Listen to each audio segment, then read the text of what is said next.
What's going on, everybody, and welcome to the 76th episode of the Hot Takes podcast. Very special episode for you guys, as always. Today, I'm joined by a friend of mine from back in high school. I haven't seen him since Comic-Con when we saw each other. Yes, we did. Oh my god, I'm so surprised you remember that. Oh, dude. yeah, dude. Yeah, you had the Joker face paint. My ass was in Cyclops. Oh my goodness, that's I was right. taking pictures left and right.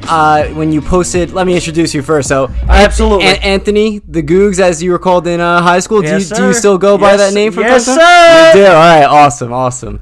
Love that name. But yes, I do remember that very well because I saw you post a picture of it on Instagram of me, you, my brother Jesse, and Joe Critelli. Yes. And I screenshotted it and I saved it myself. So I have that picture. I love that picture. Dude, like I haven't seen you guys in so long. I'm like, no way, it's Frank, it's Jesse, it's Joe. Oh my god, we so gotta get a pic, and it was just the perfect meetup. Like it was the perfect 100%. unintentional meetup. Oh yeah, and those are usually the best anyway too. Oh, absolutely. You know, the unplanned things that happen and whatnot are always the best. Absolutely. But yeah, you know, we already started talking about it, but we're here to talk about cosplaying and conventions and things of that nature. But first, I have a little news roundup thing that I wanted to bring up, and it's about a recent casting for Sony's Craven the Hunter movie, which has kind of been in pre-production for a little bit now. They finally casted Craven, and it's Aaron Taylor Johnson.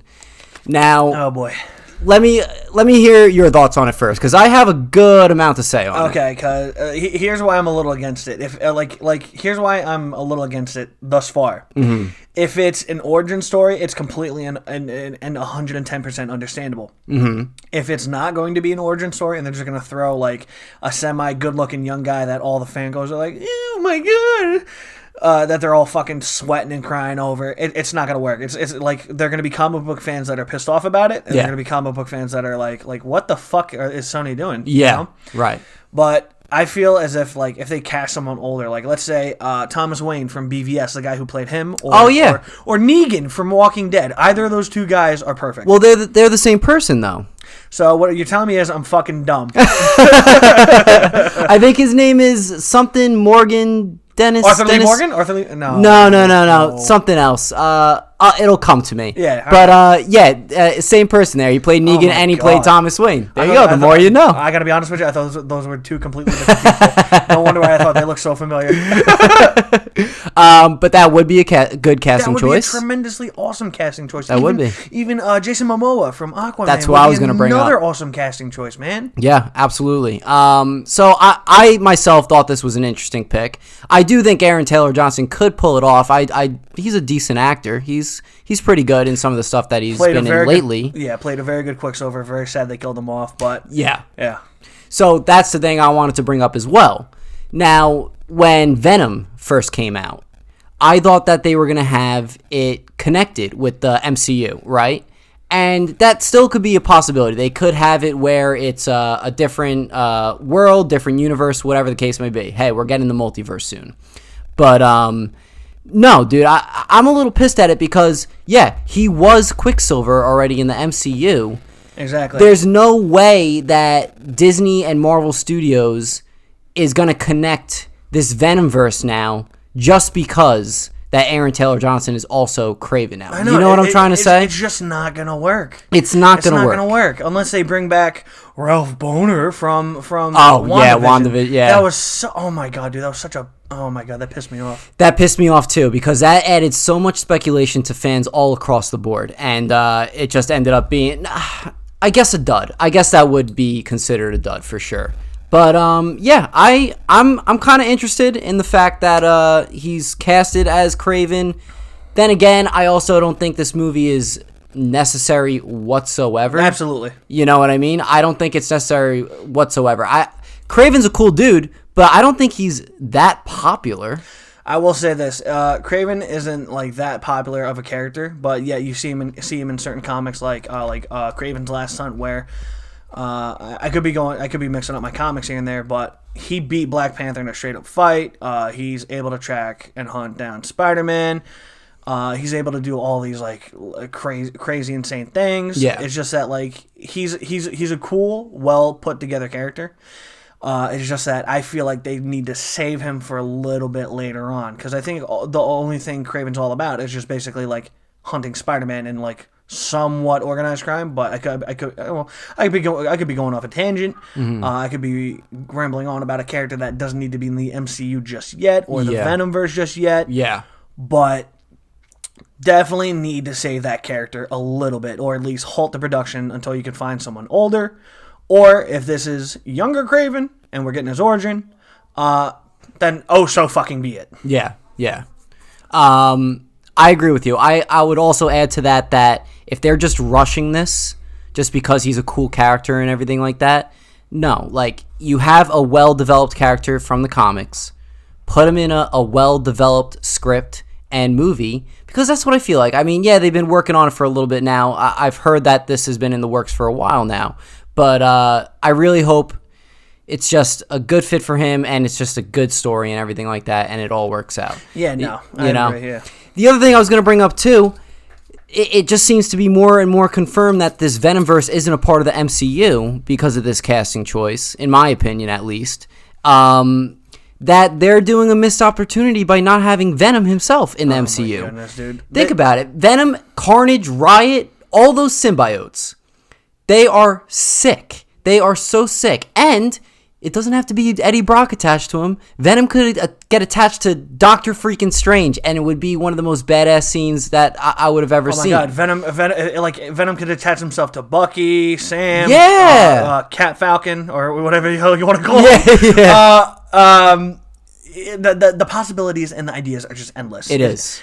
The way I see it, in Venom, Let There Be Carnage. I'm excited for that movie. It looks interesting. All I'm gonna say is it looks interesting. They need to touch up a few things like Carnage's color a little bit. I agree. Make him a little bit darker. Add the black veins like in the comic books. You know what I mean? Like, yes. Like Carnage is Venom's offspring. Venom is comprised of a million organisms altogether. Yes, to my knowledge. I think so. And basically, like, there came a point where Spider-Man and Venom were fighting in a prison.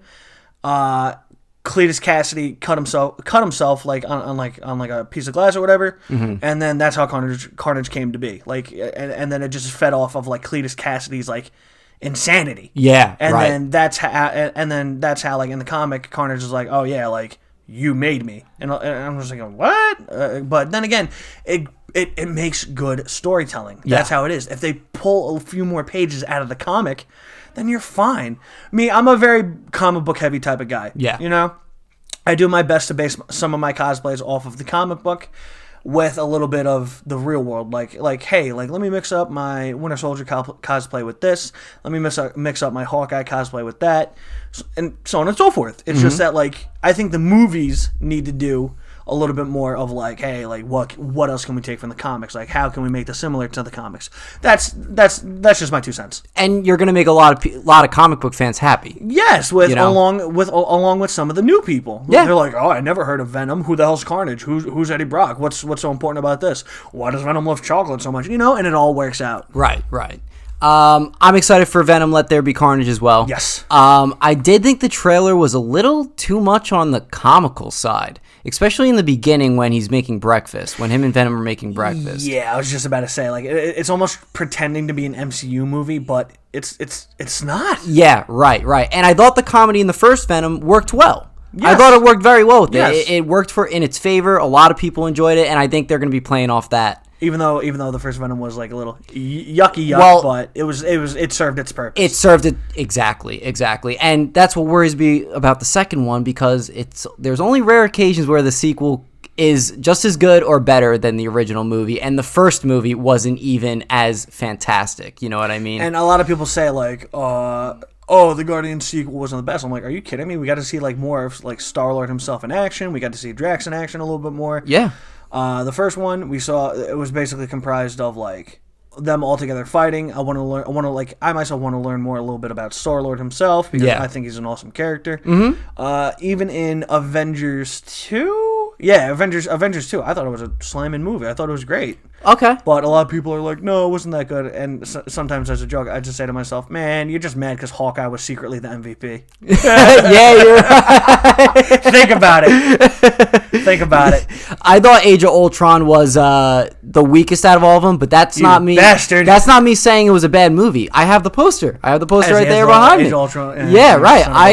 I think Ultron is a fantastic villain. I just hate that he was a throwaway. Oh my goodness. 100%. Greatly. 100%. That could have been a two-parter movie like Infinity War and Endgame. Goodness.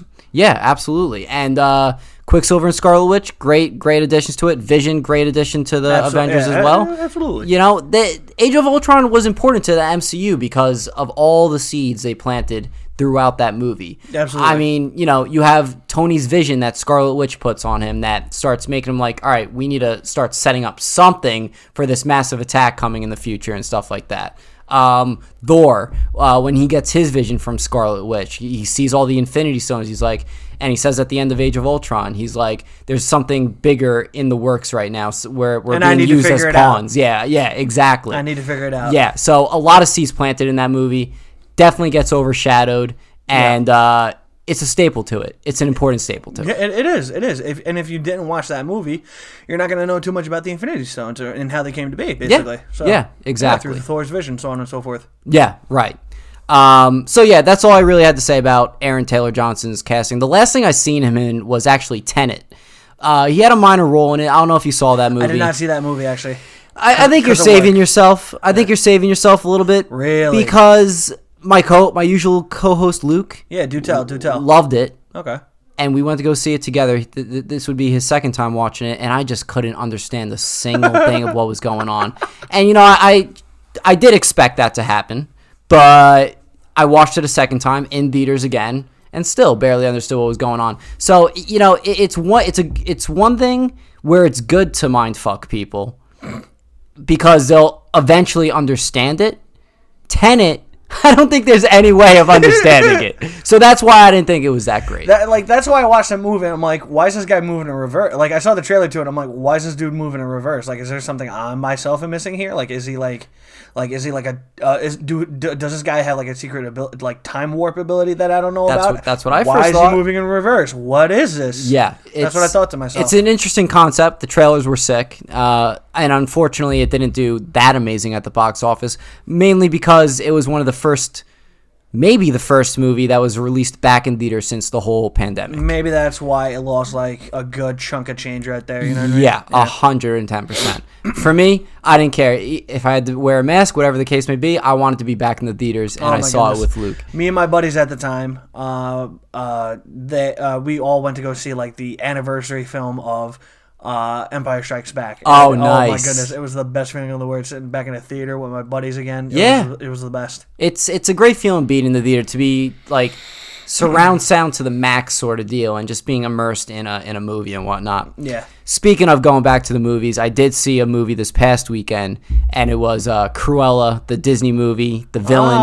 The 101 Dalmatians chick. 101 Dalmatians chick, yes. Everyone's going crazy over that one. It was very good. I was very surprised by it. I thought it was... You want to know when I saw the trailers? It reminded me of Joker in a sense. Like I figured as much, yes. The becoming of a villain, but except Disney-fied, you know what I mean? I see. And that's kind of what it was. It was a very good movie. You know, if you're not a big Disney person or not a big 101 Dalmatians fan, which I'm not even really. I just went to go see it with my family. I was pleasantly shocked and surprised of how good it was. I mean, I did see the trailers, and I saw all my friends on like Instagram, like a lot of my cosplay friends going crazy, like, "Oh my god, I'm so obsessed with this movie!" And I'm like, "Yeah, well, I mean, I guess I'll give it a gander when the opportunity presents itself." Yeah, definitely. I mean, it's on Disney Plus now, but you have to. It's on Disney Plus now. It is, but you have to pay that BS $30 extra bucks. For real? Yeah, they're gonna be doing that with Black Widow. Boy. They did that with Raya and the Last Dragon. Yeah, you got to pay an extra $30. It's like. Right. It's Disney Plus exclusive. Like, you're already paying for the damn subscription. Like, what the hell? I see how that's fair, but maybe dumb it down to 25 because then they'll make just as much. Like, oh yeah, I got $25 to fucking throw away. You know what I mean? Yeah, like, I figured that'd be a fair price. Like, find that middleman, especially with the money. 110%. But yeah, I had no idea they did that on Disney. Like, I figured, like, oh yeah, you could just watch it and go. But Black Widow, I'm eager to see that in theaters. I'm not watching. Are you kidding me? I'm not watching that shit at home. Yeah, no. Put me in my fucking Hawkeye cosplay. Let's go, baby. Yeah. Let's go. Do you think he's gonna be in the movie? Clint? Yeah. I don't know. I feel like they say this one is a prequel, yes? Yes. So I feel like she's going to like at least name drop him a few times, or like she might call him and say like, hey, I'm in a sticky situation. Like if you're talking sticky situation, and then Clint's going to be like, sticky situation, get that spider kid or whatever. Yeah, right. That in and of itself would be a good interaction. But yeah. Clint being in Black Widow, I don't know. You don't think he's Taskmaster? Why would he be Taskmaster? It makes no sense. For me, it makes a little sense because... Just because of the archery? That and... All right, so two things. You know, they always bring up... on me, baby. They always bring up Budapest. Nerd. Let's go. They always bring up Budapest in the movies. And, in the first movie, first Avengers movie at least, he's Scarlet Witch is like... Not Scarlet Witch. Black Widow is like... Reminds you of Budapest, right? And then Clint would be like, we both remember Budapest much differently and stuff like that. I feel like that's resembling a miscommunication between the two, which is why he's Taskmaster and they're fighting. There's one thing. And two, they released character posters for Black Widow. And it would be a picture, there would be one picture with Black Widow, another picture with the sister, another picture with Red Guardian, I believe his name, Dan Harbor, or whatever his name is. The dude from Stranger Things. Yes, yeah. And on the top of that, of their character posters, they'd have the actor's name. Taskmaster had no one's name attached to his character poster. Interesting. So, they're obviously hiding something. I have a feeling, if not Clint, I think it's someone we already know and we've seen in the MCU. Why would they be hiding the actor's name? Okay. But here's why I don't think it's Hawkeye, because this movie's strictly a prequel. And this prequel, to my knowledge, takes place right after Civil War. And what does Natasha do after Civil War? Why is she wearing Yelena's outfit? You know what I mean? Oh, there you go. Yeah. There you go. There's a good piece of vital information right there. That is. You want to know what's more vital about that for me? What? I didn't know it was a prequel that was right at... I didn't know that these were the events after Civil War. Okay. I didn't know that. I thought we're talking about before she was even in the Avengers. No. Wow. Yeah, to my knowledge, this movie takes place right after Civil War, to where Clint is literally on house arrest. Yes. He's on house arrest with his family, or as some people like to say, his stupid family. His family's fucking cool, all right? Yeah, it is. Yeah, right. Fuck y'all. Haters. Yeah, right. Fuck y'all. But I could see why people think it's Taskmaster, but people forget, and have thrown this out there just to hype people up for the movie, which, understandable, cool, great tactic. Yeah. But you're forgetting, this movie is a prequel before Infinity War and everything else, before Endgame, and it takes place right after Civil War, Captain America's Civil War, after everyone's done fighting, after Ant-Man and everyone get locked up, Scott Lang is on house arrest alongside Clint. Yep. Excuse me, et cetera, et cetera. Wanda is on the run. Vision goes to visit her. Yeah, like they set that up, basically. But what Taskmaster being Clint, that is a little far off. Like, Taskmaster in the comics, his name is Maximilian Masters. Like, he basically has a photographic memory. Right. He's able to copy people's movesets. Like, that's why he's scared to fight guys like Deadpool and Moon Knight, because he can't copy their movesets. And that's why he's able to sling the shield like Captain America, because of his photographic memory. That's why he's able to move around like Daredevil, like Black Panther. Yeah. Jump around like SpiderMan from time to time. You know? Yeah. That's what a lot of people miss. Yeah, 100%. That I missed it too, for sure. Yeah. And it's only making more and more sense that this is after Civil War, because he has the shield and he's throwing it like Captain America. Like, if this was a movie that took place before the first Avengers even happened, how would he know who Captain America is and everything like that? Exactly, you know what I mean? Like, what is he? Who is he mimicking? You know? Exactly. Right. But I'm excited to see this guy in action, because I think his outfit and everything looks killer. I think it looks sick. Great design. Cool. Great design. And both of them going at it together, especially that one scene in the trailer where they're both fighting, skydiving, and whatnot. Man, yeah. It looks very good. Exactly. And a lot of my Halo cosplayer buddies are like, oh, wow, he looks like a rip-off ODST. And for those of you guys who don't know ODST, basically in the Halo games, like Halo 1, 2, 3, and you have Halo 3 ODST, or ODST means Orbital Drop Shock Trooper, basically like special forces in like the Halo timeline, in case y'all don't know. And they're just like ripping on him. He's like, yeah, he looks like a rip-off ODST. I'm like, yo, y'all are just jealous because you have a rip-off ODST in the fucking Marvel films. Yeah, right. Get the fuck out of here. Y'all are jealous. Yeah, I am very excited for that movie. And you want to know what's crazy? How long it's been since it was originally supposed to come out. It was supposed to come out last year. Oh, dude, because of COVID? Oh, my goodness. It ruined everything. It was supposed to come out May 4th of last year. Yeah, that's right. 2020. I still remember the date. I haven't saved and everything. Yeah. Me and my friends were like so hyped to go check this out. Well, I was hyped. My other friends were like, "Oh, it's a female main character. I'm not interested." And I'm like, "Yeah, because you're a bitch, you jerk." And also speaking of, as far as Marvel movies, we have 4 of them. It's like we're almost like not. We're getting towards the end of the year in a sense, right? Yes, we are. You know, and we still have 4 freaking movies left to go. You know, to my knowledge, I'm sure it's Black Widow, Eternals, and Shang-Chi and SpiderMan. I see. Yeah, okay. Oh yeah. my goodness, everyone's gonna explode when they see the Spider-Man trailer, dude. I know. Apparently, because I literally just watched the video of it before you got here. Apparently, the trailer's coming out tomorrow. Fucking stop. I swear to God. Don't take like my full word on it, but okay. That's what I was hearing when I was looking up like the Real Rejects on YouTube. Okay. Yeah, I was watching them and they were talking about stuff like that. But if it's not tomorrow, what's definitely confirmed is that movie theaters have the trailer already. They have it. Not showing it yet, but they have it. Which means it's coming sometime. Sometime soon. Yeah. It's coming sometime. Let me tell you my 2 cents about this movie. Yeah.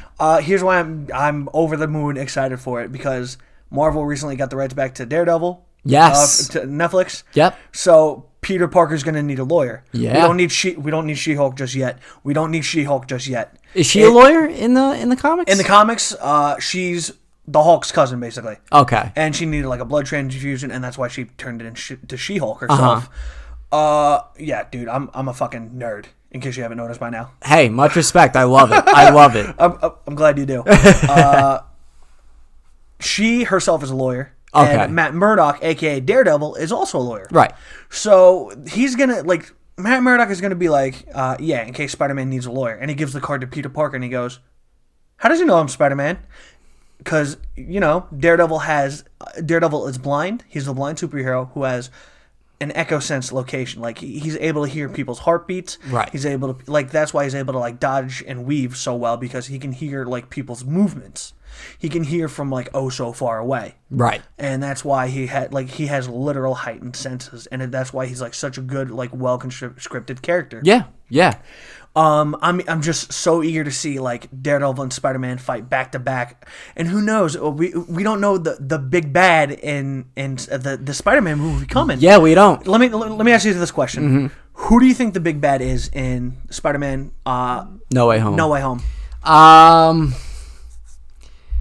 I think it's going to be somebody that we haven't seen yet and that we haven't heard of that's going to be in this movie yet. I've been hearing rumors around that William Dafoe's Green Goblin is going to be the leader of all these, I guess you could call them misfit villains, they're out of place sort of deal. That's a good question, though. Who do I think is going to be the main? Listen, we could be seeing all these Sinister Six members coming together, and they themselves don't know that they're the Sinister Six. Right. Think about that real quick. Or the Kingpin is coming back. Oh my God. Think about that. The Kingpin could be coming back. We don't know how. Yeah. We don't know when. But we could be not only looking at a good team up here, besides Tobey Maguire coming back, Andrew Garfield coming back, and them fighting alongside Tom Holland's Spider-Man. But who knows? Maybe before we get the 3 Spider-Man officially on screen together, we could see Frank Castle, the Punisher, played by John Bernthal. John freaking Bernthal might be coming back. Or we could see those underground heroes team up with Spider-Man just that one time, and then that's it. And then they slide those guys off the table for a little bit and give them their own stories, their own Netflix shows back. Yeah. And then we see the 3 big Spider-Man we've been itching to see since day one. Yes. On the big screen, as we should have. And I'm just itching to see how it's gonna go. Yeah. People are gonna go over the moon for this. They're gonna be bouncing off the freaking walls. I know if the trailer comes out at work, me and my coworkers are gonna go fucking crazy. Yeah. Yeah. Me and my coworkers are gonna go nuts. I hope I wake up tomorrow and there's a trailer there ready to go for me to watch. A couple of things off of what you were saying. Daredevil being in the film. I 100% think it's happening. I would love nothing more than to see Spidey and my favorite, like one other favorite Marvel hero, Daredevil, teaming up with him. So, he's such a badass, and I believe Charlie Cox is coming back to play him. Oh, I'm a happy man. That's what's heavily rumored right now, but I don't think we're going to see him in costume as Daredevil. Maybe at least for a very tiny bit. Matt Murdock. Maybe just Matt Murdock being the lawyer. But that opens up him in his own movie series back to his TV series, but this time on Disney Plus. It just opens up doors if he is very well in this movie. We already had the villains confirmed. Doc Ock, what's his name, is coming back as Doc. Alfred Molina coming back as Doc Ock. What about Sandman? Did the guy who originally played Sandman is coming back? I don't know. I didn't really hear anything about Sandman, to be honest with you. Well, here's who I would enjoy to see as Sandman. If not the original actor coming back, I would love nothing more than the original actor to come back. Yeah, because I think he did a good job. He did solid. He was the strong suit of Spider-Man 3. He was. He really, really was. Yeah. But if I had to choose someone new besides casting him as his other hero that I have planned out for him, Sandman, John Cena as the Sandman. I knew you were gonna say that. You son of a bitch. I know. Listen, think of it. It works out. No, it does work out. Yeah, it'll work. It should work out. But if Sandman doesn't work out, I had another character for John Cena, The Thing from Fantastic Four. Oh, that would be a good one too. Yeah, you're right. You're right. Like, those are both such good roles, but it's up to him to make the decision if he ever gets such a decision. You know? Yeah. I think he would play a better Sandman than the Thing. Fair enough. So we gotta find someone else as the Thing. Okay, yeah. But hey, if they do that, I'm not the craziest big fan of John Cena. I think his acting chops, I think they're getting better as each movie comes along with him in it. But I just don't think he's there yet. But as a villain for a movie, not being the main character of a movie, he does fine. Exactly. So I think he would be a good fit as Sandman. But I didn't hear anything about Sandman about this upcoming movie. Yeah, no. I think Sandman. I think he's aside from everyone else, I do like Sandman. I think he's a great character. Yeah, he is. I love him because at one point in the comics, they actually wanted him to join the Avengers. Which I thought was crazy. Oh, really? Yeah, no, not a lot of people know this. Some villains were also Avengers at the time, and the main guy being Sandman himself. Wow. Yeah. Do you know off the top of your head what other villains were going on the Avengers? Oh man, there was a video of it, and I also have my dad's comic collection. Sandman. And some other dude, but I don't think he was a Spider-Man villain. I just know one of the other, the main Spider-Man villain who was an Avenger at the time in the comics. Yeah, that's all I know to my knowledge. I know Venom joined the Guardians of the Galaxy, right? Yeah, Agent Venom. Yeah, Agent Venom before he joined the Guardians of the Galaxy was also an Avenger as well. Oh, he was? Yes, he was. Okay, very cool. I love Venom. If y'all want to get technical, the Secret Avengers, also with Moon Knight, Daredevil, so on and so forth. Gotcha. So let's get a little into that right now. When did you start reading comics? When did you get into it? Age, how, all that? I want to say before we started to know each other, sophomore year in high school. Okay. Yeah, that's when bullying was on the rise. But yeah, True. I started reading comics around sophomore year. They were just a good read. I would just pull them from my dad's collection. Yeah. And my dad has comic books signed from may God rest his soul, Stan the Man himself. Awesome. This literally at the time 10-cent copies, the old school stuff. I'm telling you, old school, Punisher's first ever appearance before he started becoming a real deal Marvel character. Oh wow! At the time, yeah, he has that signed by Stan the Man. That is awesome. I ain't selling him. I wouldn't sell him either. And exactly, in my first Comic-Con ever, I took a picture with Stan Lee and also have an autograph from Stan Lee himself. So I'm not, like I said, I'm holding on to those until I die. Yeah. And I'm going to glue them to my hand so he can't take them. Yeah, right. So you might as well just bring it with you to the grave. You know what I mean? Absolutely. Yeah, 100%. That's awesome. But I like, there are a lot of comic book writers that I don't follow, but I want to take the time out of my day to follow them, get to know their writing a little bit. Yeah. And even the art. I know, I know only the old guys Steve Ditko and Jack Kirby. Yes. So, I know the oldies. I don't know some of the new guys, so I want to start to get to know some of the new guys. Yeah. Comic-Con the year that I saw you, I saw Rob Liefeld, right? Liefeld. Ah, man. I saw him walking around. I'm like, oh, that's the creator of Deadpool right there. But and you just didn't walk up and take a picture? I didn't walk up and take a picture, and I don't know why I didn't, to be honest with you. I don't know if not starstruck. I just didn't know what to do when I saw him. But I really should have. I do have a Deadpool cover issue signed by him. There you go. Yeah, so that's cool. That's what's up. Oh my god, dude! At Comic-Con, I've seen like so many people like walk by my face at like, and I'm so starstruck and so scared to like approach. Like, can we get a picture? Right. But because you want to act normal, you know, you want to act as normal as possible. But you gotta remember, like they're just a dude or a dudette just like you and me. Yeah. You just gotta approach them and be like, "Excuse me, may we please take a photo? Like, you know, just a quick picture out of your day." And they're not gonna be gone from me, demon. They're gonna be like, some are gonna be like, I can't, I really gotta be somewhere, or they're gonna be like, yeah, let's do it. Right.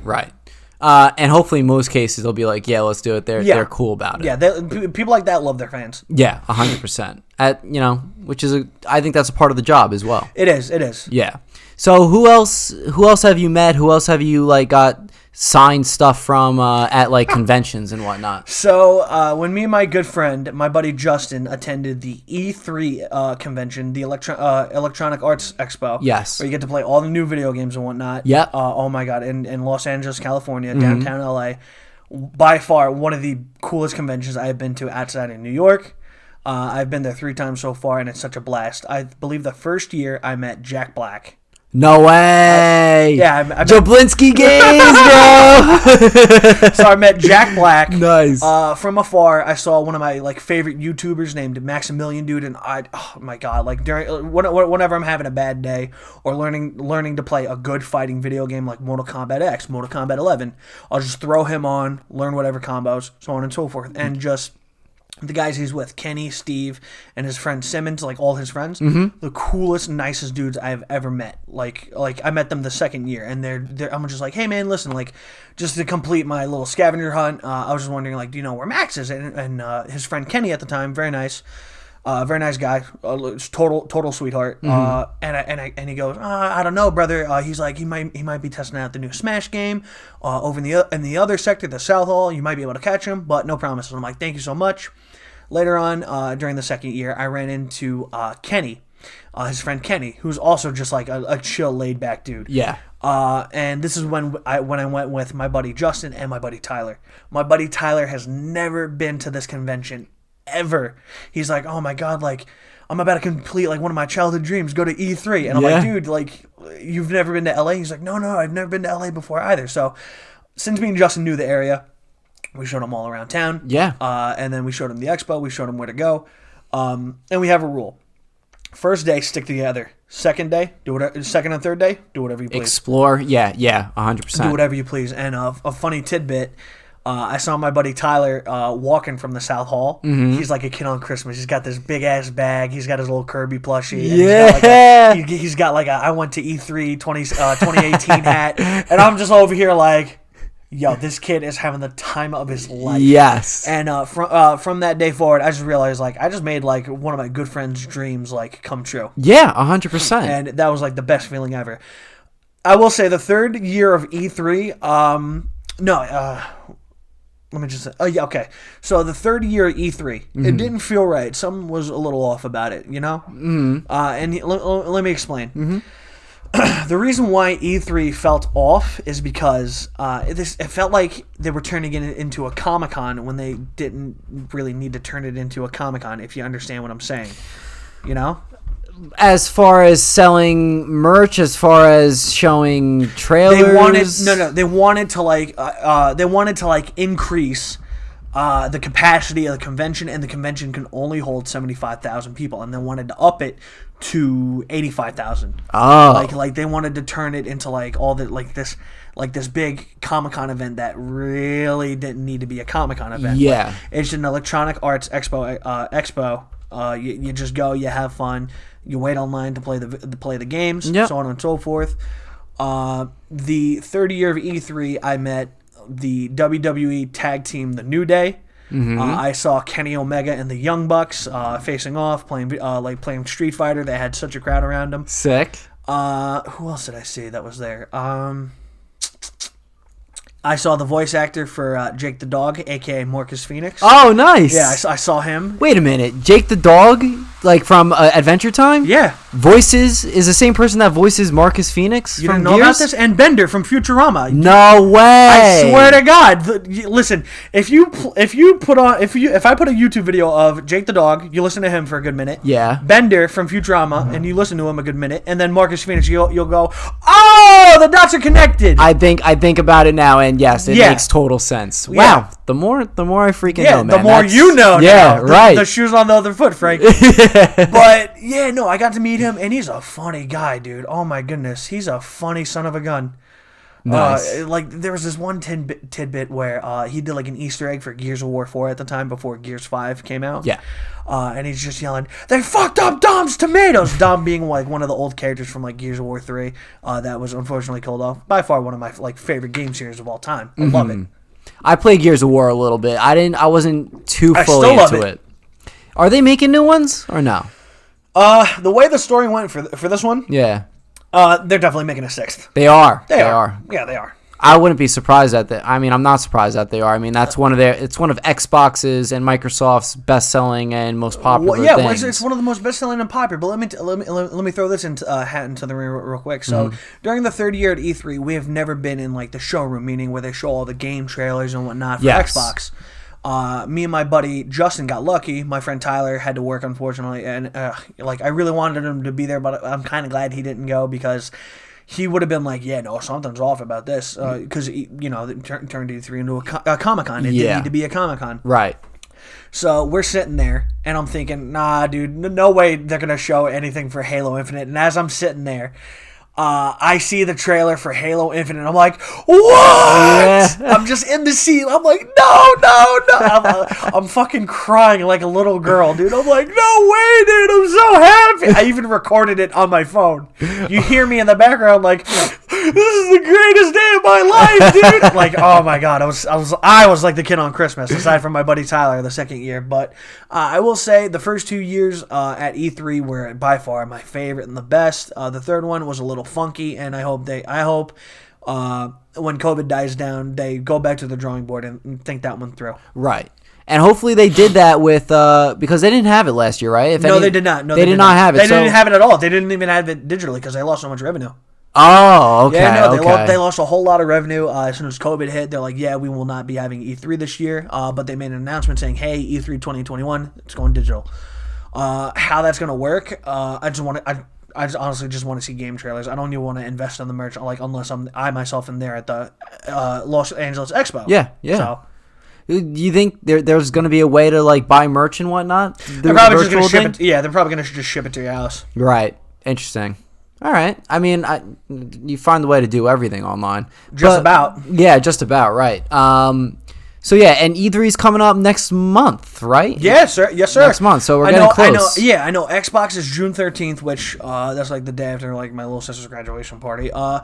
June 13th, I'm excited for Halo Infinite, Gears of War, and knowing Ed Boon, the creator of Mortal Kombat, he's always got something up his sleeve, man. He could be announcing another DLC fighter pack, which it's, to my knowledge, it's going to be the two Mortal Kombat characters are going to be either Reptile and someone else. Okay. And a guest character being Deathstroke.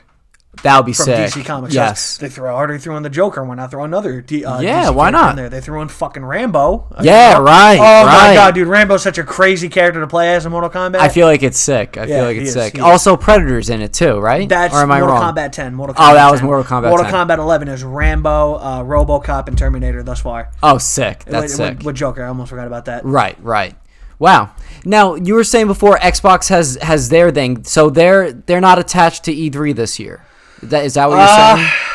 They have their own little conference or whatever? They have been... my bad if I'm cutting you off, by the way. No, it's fine. Yeah, they've always been together for E3. They've always been working alongside E3. It's just that certain companies like Sony have pulled out last second. Yeah. I don't know why, because they usually have a decent conference. It's just that the 2019 conference, you got a dude playing the banjo for fucking Last of Us 2. I'm thinking, what the hell is this? Is this like another mystery murder game coming out? Is it just some bum off the street playing a banjo? Yeah, right. Like, what the hell is going on? But they're like, oh yeah, it's Last of Us 2. And I'm like, how the fuck am I supposed to know it's Last of Us 2? Right. How?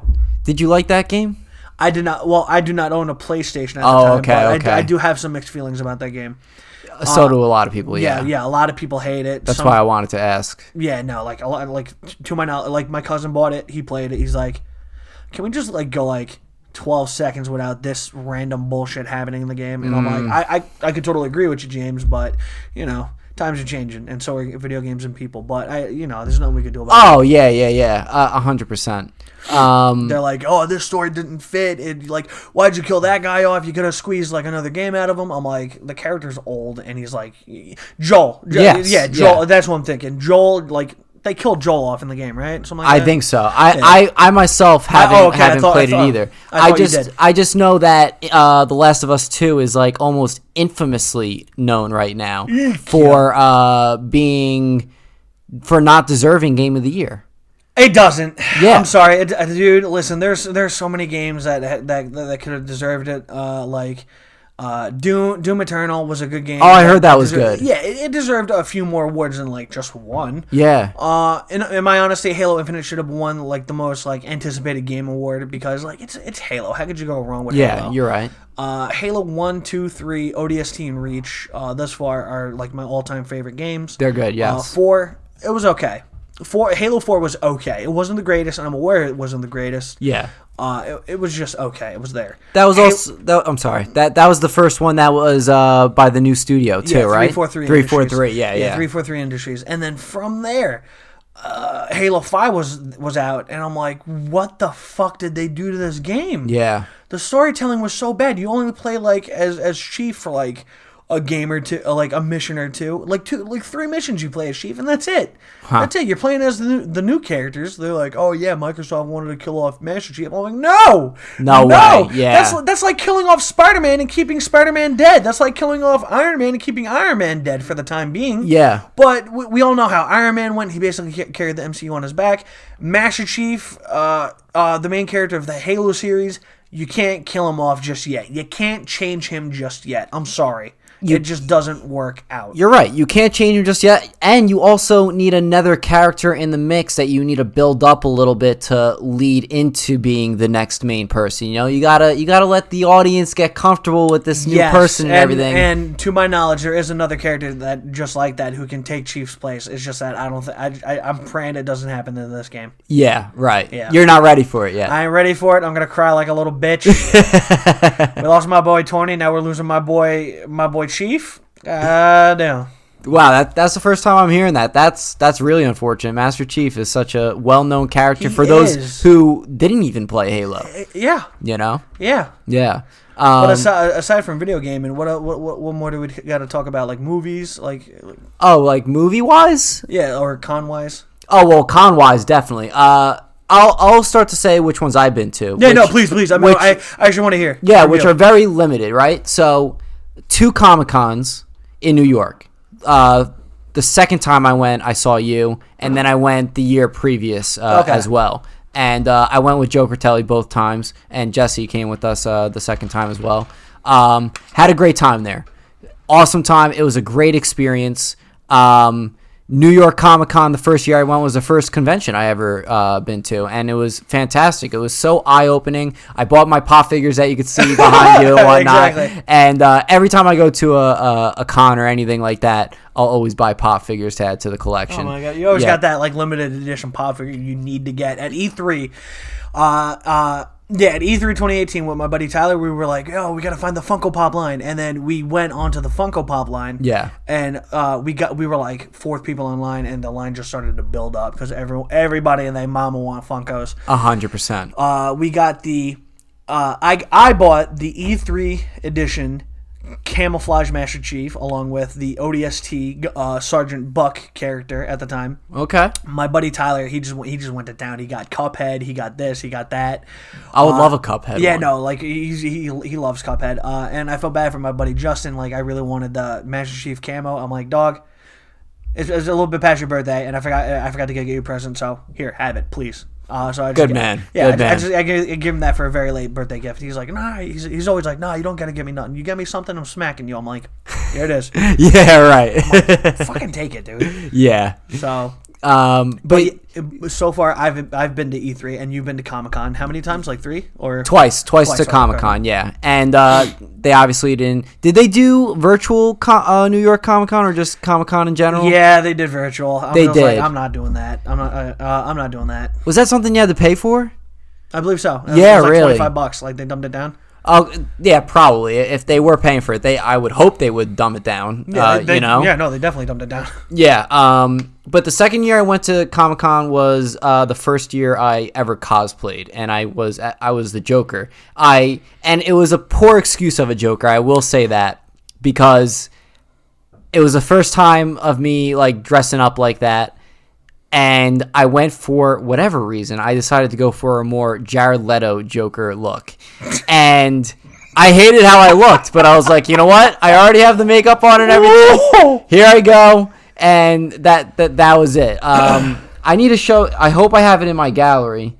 I redid it for Halloween. I redid the Joker makeup for Halloween, which I believe is another great excuse just to dress up in cosplay, for that holiday as well. But let me tell you this. You said sad excuse for a Jared Leto Joker. Yeah. Let me be honest with you, dude. How many times do you think I've cosplayed in like my first ever costume for a character, and I'm like, I look shitty. I look like a doofus. I look like a ding dong. Like my first ever time dressing up, it wasn't Cyclops. It wasn't that con I met you and Joe Critelli at.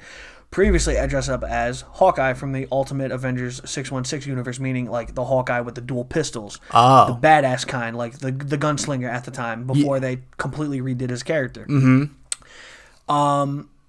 Unfortunately, the costume wasn't done. I needed an entirely new vest, and I forgot the dual pistols. All I had was the bow, the quiver, loaded with like a water bottle in the quiver. Still to this day has the same water bottle from that con in the quiver. And I'm like, I look like a doofus. I was very upset with myself. I was so mad at myself.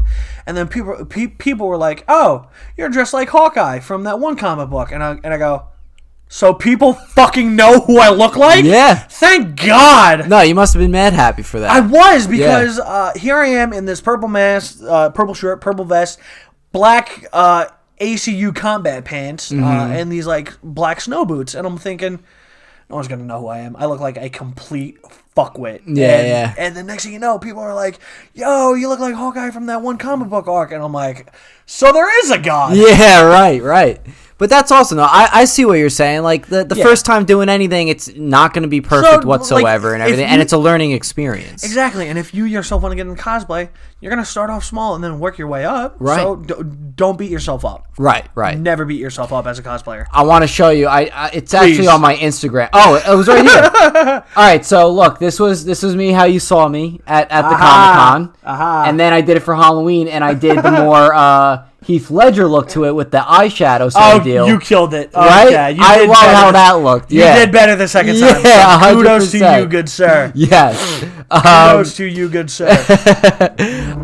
So yeah, that was for Halloween. It was like the first step. The first step was at Comic-Con being Joker, and then Halloween, I really put it to the next level sort of deal. And I tip my metaphorical hat to you, good sir. You did. Thank you. You did better with the makeup the second time around. For sure. Exactly. And I did it myself too. I was so happy about that. There you fucking go. There are a lot of cosplayers that I have met who do their own makeup, and I go, I can't do contacts. I'm so scared to do contacts. Oh yeah, those I wouldn't whiteout be able contacts. to. I'm scared as fuck because I feel like I'm gonna fuck up my eye. I feel like I'm gonna ruin my eye, like my eye myself. Like, it's gonna roll back into my eye. I'm just too afraid. I can't. Yeah, me too. I got friends who do that. Like it's just an ordinary day for them. I'm like, how can you do the contacts? They're like, it's not that bad once you get used to it. I'm like, I won't be able to get used to it. Yeah, right. It's so weird. Just anything touching the eye or anything like that. If I ever need them one day, I'll stick with the glasses. I think I'll look pretty good in glasses, so I wouldn't. Exactly. I wouldn't mind, having glasses instead of the contacts. You could do a bearded Riddler and you'll be fine. Like a bearded Riddler. Yeah. Maybe that's what I should do for the next cosplay right there. There you go. That's such a good idea. I got a lot of friends who do, like, their closet is filled with their own cosplays, and shout out to Jake the Nice Guy. And what's funny is, with this whole cosplay ordeal now, I've made some friends here and there that are basically like your standard military tactical cosplayers. We have those guys, who play airsoft every now and again. Mm-hmm. And my buddy Jake, who I recently just met, I recently inspired him and his girlfriend to get into cosplay, and they're like, oh, like, why do you like? And this is how our friendship started. He started off as a airsoft tactical cosplayer, meaning he plays airsoft, he enjoys airsoft, so on and so forth. Yeah. At the time I cosplayed Cyclops, Hawkeye, those two main characters before we get into like my whole roster as a whole. Right. And he's poking fun at me. He's like, how can you be cosplaying Hawkeye? He's such a useless character. I'm like, man, shut the fuck up and read a comic book. Yeah, right. Read a comic book, you dumbass. And that's how our friendship started. And I got him and his girlfriend into cosplaying SpiderMan. His girlfriend does Silk. And I'm just like, I look back to it and I go, did I just really inspire two random people who I just met off the internet to fucking cosplay? Because if so, that's a big step. Yeah. That's like, I don't see that as a big step. I see that like, that's an accomplishment right there. Oh yeah, it is. Yeah, 100%. Because you want to know what it is? People probably feel awkward and like, they do. And like stereotypical, like, oh, I'm not like a nerd or whatever like that. You're a fucking weirdo. I'm not gonna cosplay. Exactly like that. So to get someone into that is freaking awesome. Yeah, no, I felt like, and he tells me every other day, he's like, dude, I just can't thank you enough for getting me and my girlfriend Lori. Well, unfortunately, they're taking a little break right now. Okay. But he tells me, he's like, dude, I just can't thank you enough for getting me and Lori into cosplay. And I go, why? He goes, because you yourself, you crazy bastard, are such an inspirational human being. And I'm like, hell yeah, shit, yeah, hell yeah. So like cosplay, and the best part is, you got your gatekeepers, you got your toxic silly nannies about cosplaying here and there. They go, oh, you're not the right character, or you're not the good iteration of the character I want you to be. And I go, motherfucker, you put the costume on and see how it is for a day. Yeah, right. You know? Right. I like, there are times at Comic-Cons where I myself have been like fat shamed or oh really? Yeah, it unfortunately happens. Like at a place like Comic-Con too. Like like all right. So, I feel like Comic-Con is like, you're supposed to be open and like you're supposed to feel free expressing yourself in these costumes. Exactly. And stuff like that. Yes, it's supposed to be like a good open environment where people can just get away from reality, but instead, like I said, you got your perfectionists who think they're hot shit. Right. You got your gatekeepers who think like, no, we don't want you in the fan base. And I'm serious. Yeah, I'm serious. And you also have like the people who have like their own little secret agendas, meaning like these big time cosplayers think it's like okay to like use their account for like whatever, like, oh, you should give me a discount because I have a higher following. Man, fuck you. I work hard for my shit. Yeah. And there's like there are a lot of cosplayers out there who like have a big following and abuse it. Yeah. And it's not okay. They get a little too cocky. They feel like their head's full of helium and it needs to be deflated a little bit. Yeah. But yes, there have been times at Comic-Cons when I was dressed up as Hawkeye where I was like pushed out of the way or like I was fat shamed, and I'm just like, all right, whatever. But I've come across people who are just so nice, so cool, and just so super chill and laid out. Yeah. And to the people who are the perfectionists, who are the gatekeepers, who are those idiots who just use their following to abuse other people, that's not right. No, it's not. It's not right. But to those people, I say this. Like I say, like, listen, I'm just here to meet up with some friends, take some cool pictures. If you don't want to be a part of that process, fuck you. I'm gonna go meet up with my friends. Yeah, right. Just stay out of the way. Yeah, like get out of my way, and I won't get in yours. Yeah. But there will come a time where, like, maybe they, like, open their eyes a little bit and they go, wow, I really was a little bit of a douche back then, so might as well smarten up now. Yeah, 100%. Before cons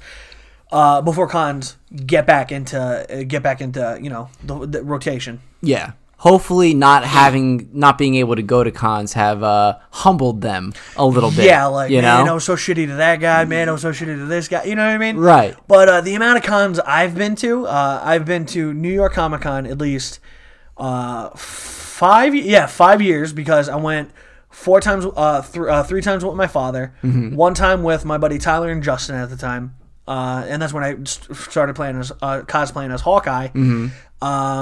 and the next year was Cyclops, Ghost Recon, and Hawkeye, all like for 3 days, or actually 4 days, because I didn't expect to get a Saturday pass from my uncle's friend. Mm-hmm. Yeah, because he wasn't going. He's like, "Here, have my pass. I'm not going because I gotta go to a christening." And I'm like, "Oh my goodness, thank you so much." So I went all 4 days, and it was just a great time. Yeah, that's awesome. Fortunately for me and Joe, we were able to get our tickets for free too, because won't name any names here, but but he works at the Javits Center, so he was able to get us 2 free tickets for the past 2 years or whenever the last one was. And that was nice. It was awesome. I was like, hey, I really want to experience this. I'm a big comic fan, movie fan. Dude, fuck yeah, hell fuck yeah. Sorry. So, Comic-Con was your very first convention ever? It was my very first convention going to, and my very first convention where I had dressed up and started cosplaying. Yeah. E3 was my second time, my second ever convention going like outside of New York. Yes. Like I've never been outside New York and going to a convention such as E3. Like I was actually nervous, but as soon as I went in, made some new friends, online, on the line waiting to play the games, or getting into the convention for that matter. I saw it as, man, I love this place. Yeah. I love this place. I genuinely love this place. But unfortunately, like, me and my buddy experienced the last breath of E3, and that was, like, 2019. Right. Like, it sucked, and I'm so sad about it. But will it ramp up again? I hope so. I hope so, too. But when COVID was on the rise, I had plans to go to the great Philadelphia Comic-Con and meet up with a guy who I met at New York Comic-Con. Mm-hmm. And we were going to meet at Philly. I was going to take my little cousin James at the time. And we had this whole big plan. I was going to bring my Cyclops cosplay, meet up with a few X-Men cosplayers who I reached out to. Sorry it didn't happen, guys. And on top of that, we had plans to meet Carl Weathers, the guy in Mandalorian and Rocky. Oh, okay. Yeah, he also starred in Predator, in case people don't know that. Okay, I didn't even know that. You really don't know this? No. Oh my goodness. Yeah, no. He starred in the Predator. He starred in the 3 Rocky movies. Yeah. And the 4th one where they killed him off. And yeah, no, that's Mando, like you said, right? Yeah, and Mandalorian, like I said. Right. And we had this plan to meet Carl Weathers, Keith David. And in case you don't know who Keith David is, he's like this famous like screen actor. He's also voiced guys like Spawn in this HBO Spawn series. Cool. And the Arbiter from, again, the Halo series, another beloved character from the Halo series. And the coup de grace. We could have met the voice of Master Chief at Philadelphia Comic-Con. Wow. And I was so excited to drag my little cousin and go. Yeah. And then they canceled it, and I'm like, fuck you, COVID! Yeah, for real. Now, when does that? What time of the year does that take place? The Philadelphia Comic-Con? I believe April. No, well, at the time when I had bought my ticket, and hopefully, still to this very day, it's a rollover. Yeah, hopefully. I hope, because I think it didn't happen this year as well. Mm-hmm. So I hope my ticket that I bought like a year ago will roll over to 2021. If not, oh well, I don't mind buying another. It's $50 a ticket. That's not bad at all. Yeah, that's not horrible. I was only going for one day anyway, so it really didn't bug me all that much. But yeah, we were going to meet Master Chief, Keith David, and Carl Weathers. That would have been so effing cool. No, that would have been awesome. That would have been so cool. Knowing now that the big Halo fan that you are, that would have been an awesome experience. Yeah. Is Philly Comic-Con smaller than New York Comic-Con? I don't know. You don't know yet. I actually don't know yet, because I saw the space for it. It looks small, but I assume like I'm like don't judge a book by its cover, because as soon as you get into the small place, it's going to be tremendously big inside. 100%. Yeah. Okay.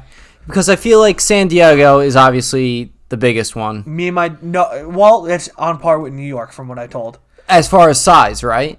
Oh, yeah. Okay, so as far as size, it could very well be the same. But as far as, like, movie announcements and things of that nature, San Diego is obviously the big player, right? I'm dying to go to San Diego. That's my dream, bro. That's my dream. Yeah, me and my father had this dream. Like, listen, I don't care if I get stuck with one cosplay or two. Yeah. We got to go to San Diego Comic-Con as father and son one day. Hell yeah, that would be awesome. And that'll be a dream. That'd be like, what'd you do one summer? I went to San Diego Comic-Con with my dad, bitch. Yeah. Fuck you, do. If you ever get the chance to go to San Diego Comic-Con, you got to let me know, and I'll try to get a ticket as well. And we could meet up and we could link up. Boy, I would love nothing more. Yeah, and we could figure out what we're each going to cosplay and see if we could correlate with each other. You know what I mean? I know my one buddy Eddie.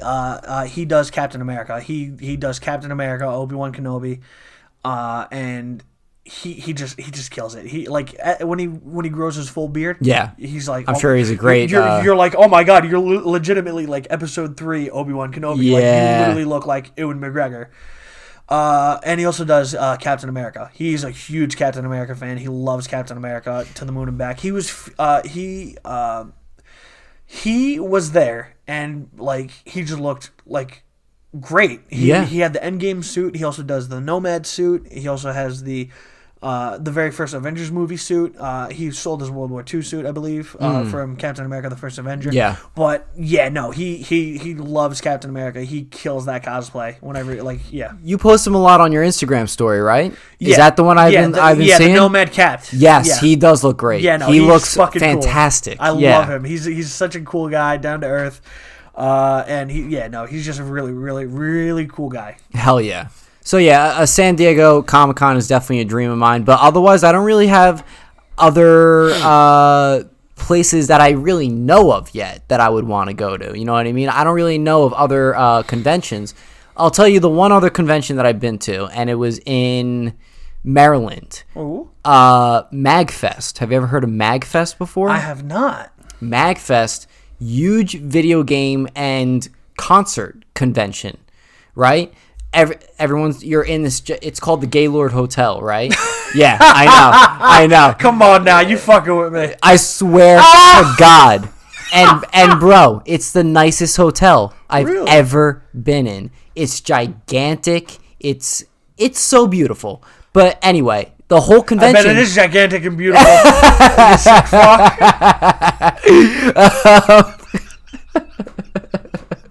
You got me. I did. You ran into that one, boy. But anyway, the convention is throughout this whole hotel, and they have these big, gigantic rooms. You're not helping yourself. Yeah, I'm not helping myself. I know. I'm like catching myself as I'm saying it. They have these rooms where it's just video game after video game after video game, and we're talking old ass video games like back in the day, like first video games ever created and developed and everything like that. And then you have an indie section where people bring their own video games that they created, and they're sharing it with all the people that are there to play these games. Then you have the whole merch section, which is huge. People selling their artwork, people selling pop figures, a whole bunch of what are those other ones called? Hot toys. Yeah, Hot toys and everything like that. Yeah, my buddy has like a few hot toys. He has Star-Lord and Nomad, Captain America at the time from like the MCU. Those are pretty expensive. They're they're some very high quality collectibles. Those things. I'm like, dog, how do you like drop money? He goes, because I need them. And I go, no, I mean yes, but I don't know. Right.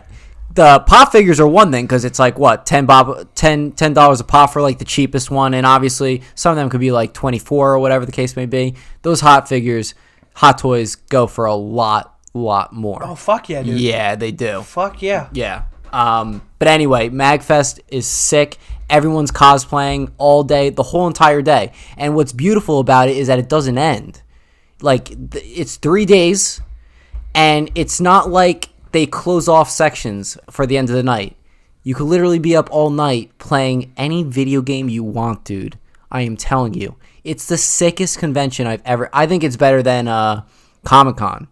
But the thing that MAGFest is missing... I gotta go to fucking MAGFest. You definitely do. I gotta check this out. You 100% need pissed. to. Look it up after the podcast and see what it's all about. It's Fuck sick. COVID. Yeah, no, 100%. I couldn't go this year. I couldn't go to this year's MAGFest because of it.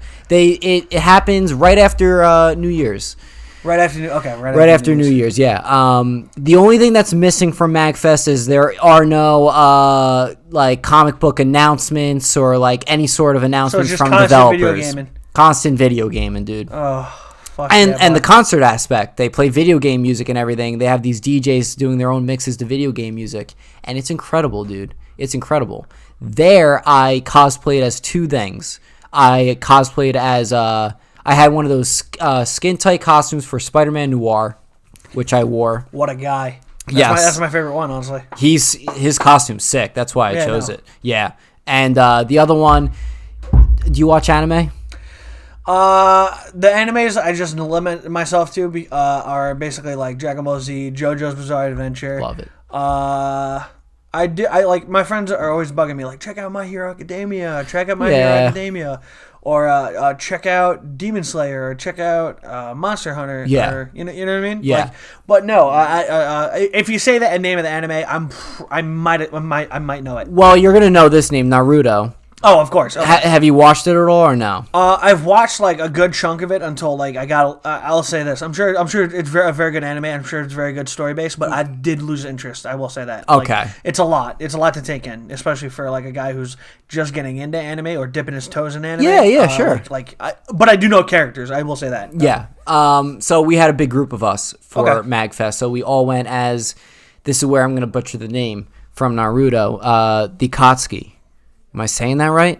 The ones with the black robes, they have the red cloud. Yes. And they have the headband on them. And it's like a little scratch on the headband, or it has some sort of like symbol on the headband. It's like a black and silver headband. Okay, yes, I know. Yeah, it's a black and silver headband. I know that, but does it have like a scratch going through the emblem? Like you're not a part of that tribe anymore, or whatever. Oh, I think one of the characters might have that. Because I know Sasuke's brother has that shit, and it's like a scratch for the emblem. You know what I mean? Yes, yeah. That's what I'm trying to say. Gotcha. Okay.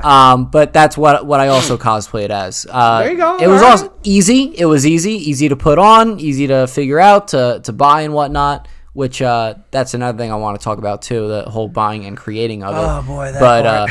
Yeah, right. But yeah, dude, I had a great time there. I think it's something you should definitely check out. It's going to be very different from all the other conventions that you've probably been to or heard about. It's incredible, dude. Definitely check it out. I want to. Yeah, for sure. Want to. And I think MAGFest also happens in another part of the U.S. I just don't know what. Okay. But, yeah, definitely Maryland, man. It's a sick time. Over the time, I made some new friends and whatnot, and they're like, oh, yeah, we're going to Japan in San Antonio, Texas. I'm like, I've never been there, but I'm, like... they're like, oh, like you should totally come, and I'm like, I'll definitely think about it. I'll keep it. I'll keep it in my mental note. Yeah, what is it called again? San Japan, San Antonio, Texas, I believe. Okay, I believe I'm getting the name right, but I'm getting the state wrong. That's me. And what kind of convention is that necessarily? Do you know? It's a con. It is just a regular con. Just a con, just like more anime-esque. I believe. Gotcha. That would be something I'd be interested in because, like you, I'm like dipping my toes in anime and whatnot. I might have watched a little bit more anime than you. I've watched My Hero Academia, which for me is a little overhyped. Really? I think so. Okay. It's still great, but I think it does deserve to be as popular as it is, but I think people overhype it. But anyway, My Hero Academia, JoJo's Bizarre Adventure, I love. Oh, my friend got me hooked on that. Fantastic, man. Got me hooked on it. How are you caught up with the series so far or no? I'm aware of like all the other parts. Yeah. Part 4, 5, 6, 7, 8. Yeah. It's just that I don't know when those other. Well, I know the other parts are out. I just don't know when they're wrapping the story. But I stopped at like part 3, and I'm like, I am so A-okay with how this ended. Oh yeah, part 3 was great. I'm just okay with how this ended. Yeah. They right now it's part 5. They ended it with the series, and they just announced part 6 with the female JoJo that's coming. Yeah. So there's that anime I watched. Death Note I watched. Full Metal Alchemist Brotherhood. That's one I highly suggest you check out. Devilman Crybaby. Total crack, that show. And what else? There's another one I watched I can't think of right now. But an anime convention is something I'd definitely be interested too. What's beautiful about conventions is that it could just be about anything. You know what I mean? Literally about anything. It could be a certain subject, a certain topic, anime, comic books, just movies, whatever it could be. Convention for everything, and I think it's a beautiful thing. Dude, yeah, no, it's tremendous because there was this, and I'm so upset. Like COVID hit because everyone wanted to go to this one. There's one convention called Halo Outpost Discovery, and it's all Halo based. You get to meet the guys who created Halo. They don't have like the old studio, but they don't have like Bungie Studios. It's all like 343. People cosplay, and they do like this little cosplay competition, and it's crazy. Like the amount of effort people put into their cosplays, it's crazy how much effort they put into this convention. Yeah, showing everything off. That's all Halo related, and I'm so upset I couldn't go because I could have met the voice actress behind Cortana. I could have met the voice actor of Master Chief again. I could have met. Oh, you're good. My bad, phone call. Oh, good. I could have met the guy who helped develop Frank O'Connor. I could have met Frank O'Connor, the guy who helped develop Halo 4, 5, and is now developing Infinite. Mm-hmm. I'm excited for Infinite. I really am as a Halo fan. A lot of people are like, "Oh, I have my doubts. I'm cautiously optimistic." I'm like, dude, so far it looks great. Yeah. Like, just because he has a grappling hook like Spider-Man and Batman, Master Chief, who the fuck cares? They're saying, like, oh, it's like the first ever open world Halo game. It's the first ever open world Halo game. That's never been done before. Yeah, that's exciting as hell. You're going to need that extra oomph of mobility. 100%. Like, and you get vehicles here and there, like to traverse all that open space. Yeah. That's a lot of open space to cover. Oh, yeah. You know what I mean? You're going to need stuff like a grappling hook to get you from miniature point A to miniature point B. Right. Exactly. Okay. Let's get into the making of the cosplaying and whatnot. Now, let's get it. I know you've created the Cyclops one, right? Yes, I did. And the Hawkeye one. Yes, I did. So with Cyclops, and I'm going to get into my various roster here in a minute. Mm-hmm. With Cyclops, I had a buddy of mine 3D print me the classic X-Men 80s Cyclops visor. All I had to do was put in like the little red piece just to make it look like I had the red visor. Yeah. That's all I had to do. And my grandmother, this woman, she just makes magic happen. She helped make my leather Cyclops vest, and then all I had to do was 3D print the pods to attach to the utility belt on the bottom half. Yeah. And then the X part, my father helped me with that with a little woodcraft, and then we painted it like detailed as hell. Yeah. It was hard to paint that thing. I'm not gonna lie to you. It was a little tricky. So we also added the X on the belt, and then the X on the utility belt right here. And I tried it on, and I'm like, this is great. This is a step in the right direction, because at that time I wanted to do the Ultimate Universe X-Men Cyclops, and that's where he's like all tactical looking, all military looking, and it was my favorite version to do. I was so eager to do it. Now with Hawkeye is a different story. I saw this dirt bike. I saw like this dirt bike armor set, and I basically like cut off the right arm. I chopped off the right arm, spray painted everything like all like this darkish purple with a little bit of wet weathering. And my friend's like, "Oh, you got to put the primer, or else the paint's gonna chip." And I go, "No, paint chip is good because I'll look even more battle damage and whatnot." Yeah. And then I had my purple mask, I had my ski visor, I had my headphones, and I'm like, okay, now I'm finished with the 616 Hawkeye with the dual pistols. Now that I finally have my dual pistols, right, and my bow, which I've had for years, I just had to spray paint that sucker purple. And we wanted to, bump ourselves up even more. So we got some shin guards, and I reached out to my buddy, Villainous Prop Shop. I bought a $80 raw 3D print Hawkeye helmet, and I spray painted that purple. I detailed the H on it. I painted the H on the helmet with a lighter purple, and then everything else like the same shade of the armor. And I'm so happy with how that turned out. But here's my problem.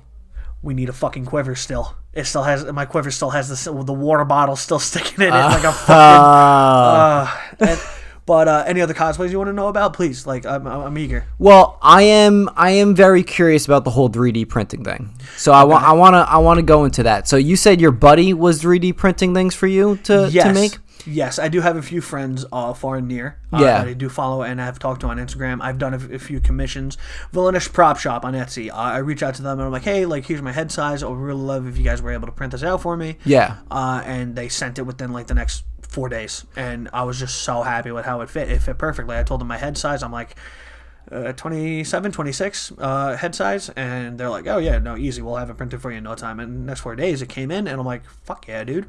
And it's something that you designed and you send it to them and they 3D print it, or you're basically given a picture, an example basically for them to make out of. They basically have like their own 3D print files, meaning that they find files all throughout the internet. It's like all a commission exchange, like, hey, listen, I would love this 3D file for like whatever, however much, $30, and sometimes they'll like make their own prices up, like $85 for this, $100 for that. Oh, you want this 3D print of like the Iron Man helmet? Okay, $100. You want this 3D print of the Nova helmet from Guardians of the Galaxy? Okay, easy, $95 right there, and it's well priced and it's such good quality. Yeah, like, I don't blame Villainish Prop Shop. Like, I think they're, I think he's a good guy. I think he's a good guy. He helped me like. He basically helped me finish my Hawkeye cosplay. So awesome. I'm very happy with how it turned out. It's just that I need a new quiver. Yeah, I need a new quiver. It sounds like the money is, well, I feel like spending the money for the 3D printing is well worth it. It is. And it's a local business, correct? Or not just a local business. He's on Etsy. He's on Instagram. He's on this. He has a lot of platforms. Okay. Either way, you're supporting a good person. I am. You know, he's making dreams happen. I gotta. Exactly. Which is great. All right. So a couple of cosplays that I'm interested in. There are some people that really go all blocky, and I can't think of like the certain name of the person that they are. But what I'm trying to say is that a lot of people come in these huge, gigantic outfits, right? Okay. And I just think to myself, like, how'd they even get through the door? How'd they even get here with that sort of costume on? Okay. Have you ever seen costumes that are like just so like gigantic, it's like the size of a fucking building? Yeah, almost. Yeah, right. All right, like I know what you're talking about. For example, like Bumblebee. I saw a Bumblebee at Comic-Con maybe the first year that I went. I know exactly what you're talking about. Okay. And it's huge. Here's how that happens. Like the person that made that Bumblebee costume. Yeah. They're on stilts, and it's like a big ass costume all together. So they take apart all the costume. They find a nice little spot to hang out, get into that specific cosplay, and they basically like put themselves like into the cosplay and just walk around. Okay. So it's like there was a guy who made Hulkbuster from Avengers Age of Ultron. Yeah. And he literally won the grand prize, and it took him like 160 hours just to make the costume. He had to take the costume down, and then as soon as he was in the doors for Comic-Con, he found his little spot. And he just started walking around the con like a fucking, like, oh my god, it was crazy how this guy did it. Wow, that seems like a sick cosplay to find. That's a lot of man hours, especially. Like, if you think about that, that's a lot of man hours, and that's a lot of money. Oh yeah, 100%. That is a lot of fucking money. So you saw this guy personally at Comic-Con? Unfortunately, the Hulkbuster guy? Unfortunately, Hulkbuster guy couldn't see because unfortunately I had to work at the Battleground Country Club. You fucks. So it's something you saw on like Instagram or something like that? I just saw it on Instagram. My buddy was there. He's like, yo, he made Hulkbuster. And I'm like, and I missed that at Comic-Con. I'm like, I'm so pissed. Yeah. But I'm not going to hold it. I was making money at the time, so whatever. Right. Whatever. But, yeah, there are a lot of people who just go above and beyond with their cosplays. And one guy I just want to talk about is Spartan052. Spartan052 on Instagram and TikTok. He is dressed as like an old like variation of Master Chief's armor, just to dumb it down for the peeps. And he has like the number sign like right here on the left breastplate 052, like the number of the soldier that you are basically in like Halo lore. Mm-hmm. So he did that, and he just like blew up overnight, and he's just killing the game, and his cosplay just looks so effing cool. Yeah. He 3D printed everything himself. He has his own 3D printer, and honestly, just kudos to that guy, because I'd love to meet him in person and get a few photos with him, because he's from what I've heard. I haven't talked to him personally. I've only talked to him like here and there a little bit. Yeah. From what I hear, he's just an outstanding human being. Awesome. And no one has seen his face. Oh, so he's like the DJ Marshmallow. He's or like a like DJ Marshmallow. We don't know how he looks. That's cool though. I like that's that. Awesome. The secrecy of it. Exactly. And I think that's how his following grows, because people are eager to see how he's going to look under the mask. But yes, I think he's not going to take his mask off for a very long time. Yeah, right. I wouldn't. Exactly. You know, if you if that's a part of his shtick, then keep it going. It works. Keep it going. Yeah, 100%. Now, someone that we were trying to get on the podcast, Tim Recife. I love that man.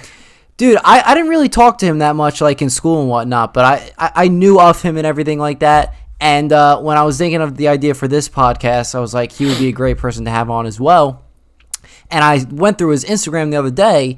He's building Red X. Teen Titans. Now that is sick, and he has a sick looking costume for that. I love that man to the moon and back. Every chance I get to talk to that man when he's not busy, I just savor the moment, because he's an outstanding cosplayer. He works very hard on his cosplays, and I think by far his top 2 cosplays are his. And excuse me for getting the anime wrong. Are Cowboy Bebop? No, you're right. Okay, word. Is that cosplay? I forget the exact name of the character. I think it's Spike or something like that. I'm not sure. I didn't watch it. I know the title. Okay, I just know the character with the big ass afro that he dresses as. Yes. He nails that cosplay. Him and his girlfriend, I believe, because they both cosplay the same, 2 different characters from the same series. He nails that perfectly. I think he does that well, and I love it. Another thing, I just love his Red X. His Red X is fucking top tier. I wonder if he wore that yet at any conventions, because it seems like I've seen him wear it. Oh, you have? Yeah, I've seen him wear it at Katsucon, another convention up in Maryland. That's like not too far from DC, to my knowledge. Okay. But yeah, I know that much. But he's working on it still to this very day. Yeah, he's making updates to it and everything. I've been seeing the pictures of the ass. updates. Would you ever want to get like a 3D printer of your own? I would, but I've heard like so many horror stories, and here's why. People are like, "Oh, the print just gets like so messed up. The print doesn't have enough support, so the way it prints, it'll droop down, like without the proper printing supports." If it makes sense. Yeah. I had a buddy of mine who made me a Snake Eyes helmet. It was 3D printed at the time, and I feel bad like not paying him for his efforts, because the helmet didn't work out. I feel like I should have paid him for his efforts though, like, because like that's like a good $20 of 3D printing spool like out the window. Yeah, like, I made him, and I feel bad because I made him waste his time too. But he's an awesome guy. He dresses as the Predator for Comic-Con. His name is Airpred on Instagram. He's such a cool dude, such a sweetheart. Him and his kids dress up as Mega Man from the game series. Awesome. So I think that's awesome. Do you still have the Snake Eyes helmet? No, he didn't send it over because okay. I was actually about to get into that. He didn't want to send it over because A, it was too small, and B, the printing supports on the helmet visor drooped. Oh, it did. And yeah, it did without the proper supports, and it just fucked up. And I'm like, whatever. What I was gonna say was, say if you did get the helmet right and it just didn't fit, that's cool. Like memorabilia. I'm gonna mount that shit up. Yeah, exactly. Buy another one. Exactly. Speaking of Snake Eyes, what do you think about this new movie coming out? I'm so excited, dude. Are you? I'm so excited because we get to see his origin and we get to learn about him a little bit more. I'm a big fan of ninjas, and especially I'm a big fan of Snake Eyes. Yeah. I'm just very, very happy with how the movie looks. Am I a little nervous about it? Yes. Yeah, me too. I am, but I know that with what they've had in the past, they're going to fix it. Because the movies with Channing Tatum, I think the first one, it was okay. Yes, it was. It was great. It was a great representation in G.I. Joe media. Mm-hmm. It was great, but the second one, what the fuck happened? Yeah, what was that one called? Retaliation? Yeah, or something like that? Retaliation? Yeah. Like, right. It wasn't good. I will say this: all the characters look good. Snake Eyes look the best. Of course, Snake Eyes look the best. He's the one that stands out the most. The thing is about this new movie coming out. One, the trailer The trailer. The trailer was pretty short. They didn't show was. a lot. It did. You know, which surprised me a little bit. But the other thing is, what worries me is that it's going to take away from Snake Eyes' character by learning about his origins, because he's so in my opinion, he's such a secretive guy. He doesn't really talk like in the G.I. Joe movies and whatnot, well, you know? Think about it this way. Yeah, Snake Eyes is secretive and he doesn't talk, but you got to think about it. In the first movie, he doesn't talk because he took like a vow of silence because the whole incident with his master getting killed from his brother Storm Shadow. We didn't know about that. Mm-hmm. Who knows? We could actually learn why he doesn't talk. Yeah, you're right. Which would be interesting. We can learn why he doesn't talk. Why does he take the vow of silence? Or how, like in the G.I. Joe comics way back when, how what was the incident that made him fuck up his throat? Was it like a bullet just skimmed like his Adam's apple, and that's why he doesn't talk? Right. But that's the comics from like the 1980s, 1970s. I don't know too much about that. Mm-hmm. Like that's just knowledge I just know because my dad's collection. Yeah. But who knows why he becomes a mute in his own origin story. I'm very curious about it, which is why I'm excited to see this movie. Even if it does terrible by the critics and whatnot, I know I'm still going to see it. I'm gonna go see it. I'm gonna go enjoy it because, like you, I love ninja fighting, any aspect towards the ninjas. So I feel like I'm gonna enjoy it no matter what. Exactly. You know. Exactly. So I wanted to ask about your dad's comic collection. So okay. DC, Marvel. I don't know what. G.I. Joe is considered what brand he's with? Well, at the time it was like, what was it, Image Comics or Dark Horse? I've heard of Dark Horse before. Yeah, it's either one of those, and then until Hasbro took over. So yes, yeah, Hasbro and IDW took over the comics. Because I was talking with the Nomad Cat, my buddy Eddie. Mm-hmm. He's telling me, he's like, oh yeah, like IDW's got big plans for G.I. Joe and whatnot, and so on and so forth. And I'm just eager to see like what stories they have telling because recently I think like during quarantine they also released like a G.I. Joe game. I'm like, fuck it, why not play this? Yeah. And I enjoyed playing it. It was cool. It was like a big nostalgia trip altogether. But my dad's comics, he's been collecting them forever. Like Frank Miller's The Dark Knight Rises, yes. the whole fight with Superman. He has that. He has Craven's Last Hunt. He has the whole Scarlet Spider saga or the Scarlet Spider clone saga. Mm-hmm. He has Infinity War, where everyone comes together, like Avengers, Defenders, Thunderbolts, and X-Men. Yeah. And Fantastic Four at the time. Right. He has a good chunk of like the classic Fantastic Four comics, Moon Knight, Conan the Barbarian. Oh, okay. A lot of classical X-Men comics, a lot of classical Avengers comics. Darkhawk, in case you don't know him. No, I don't. So, just to sum up that character, it's basically like a Spider-Man Peter Parker scenario. Yeah. Kid finds this crazy like cosmic gem, and it transfers his soul into like this crazy alien battle suit, and it's pretty fucking cool. And as the kid gets older, the suit upgrades itself, which is pretty cool. Kind of like Blue Beetle? Different from Blue Beetle because he himself is not in the suit. It's his soul. Oh, gotcha. So it's different. Okay. Yeah. It's different. Your dad seems to have almost every comic in the book, it sounds like. Yeah, almost. And he's still collecting to this day? Whenever he finds himself near a comic shop, he'll poke his head in. I mean, those are hard to find nowadays, too, which is unfortunate. I remember going into Freehold Raceway Mall and go to, like, Zappo Comics. Yeah, I'm like so sad those guys closed down, but they're just like, oh, yeah, check out this collection. Like, a signed by Stan Lee for, like, $1,000. Dude, I don't got $1,000, but I'll admire it. Like, fucking hell. Right.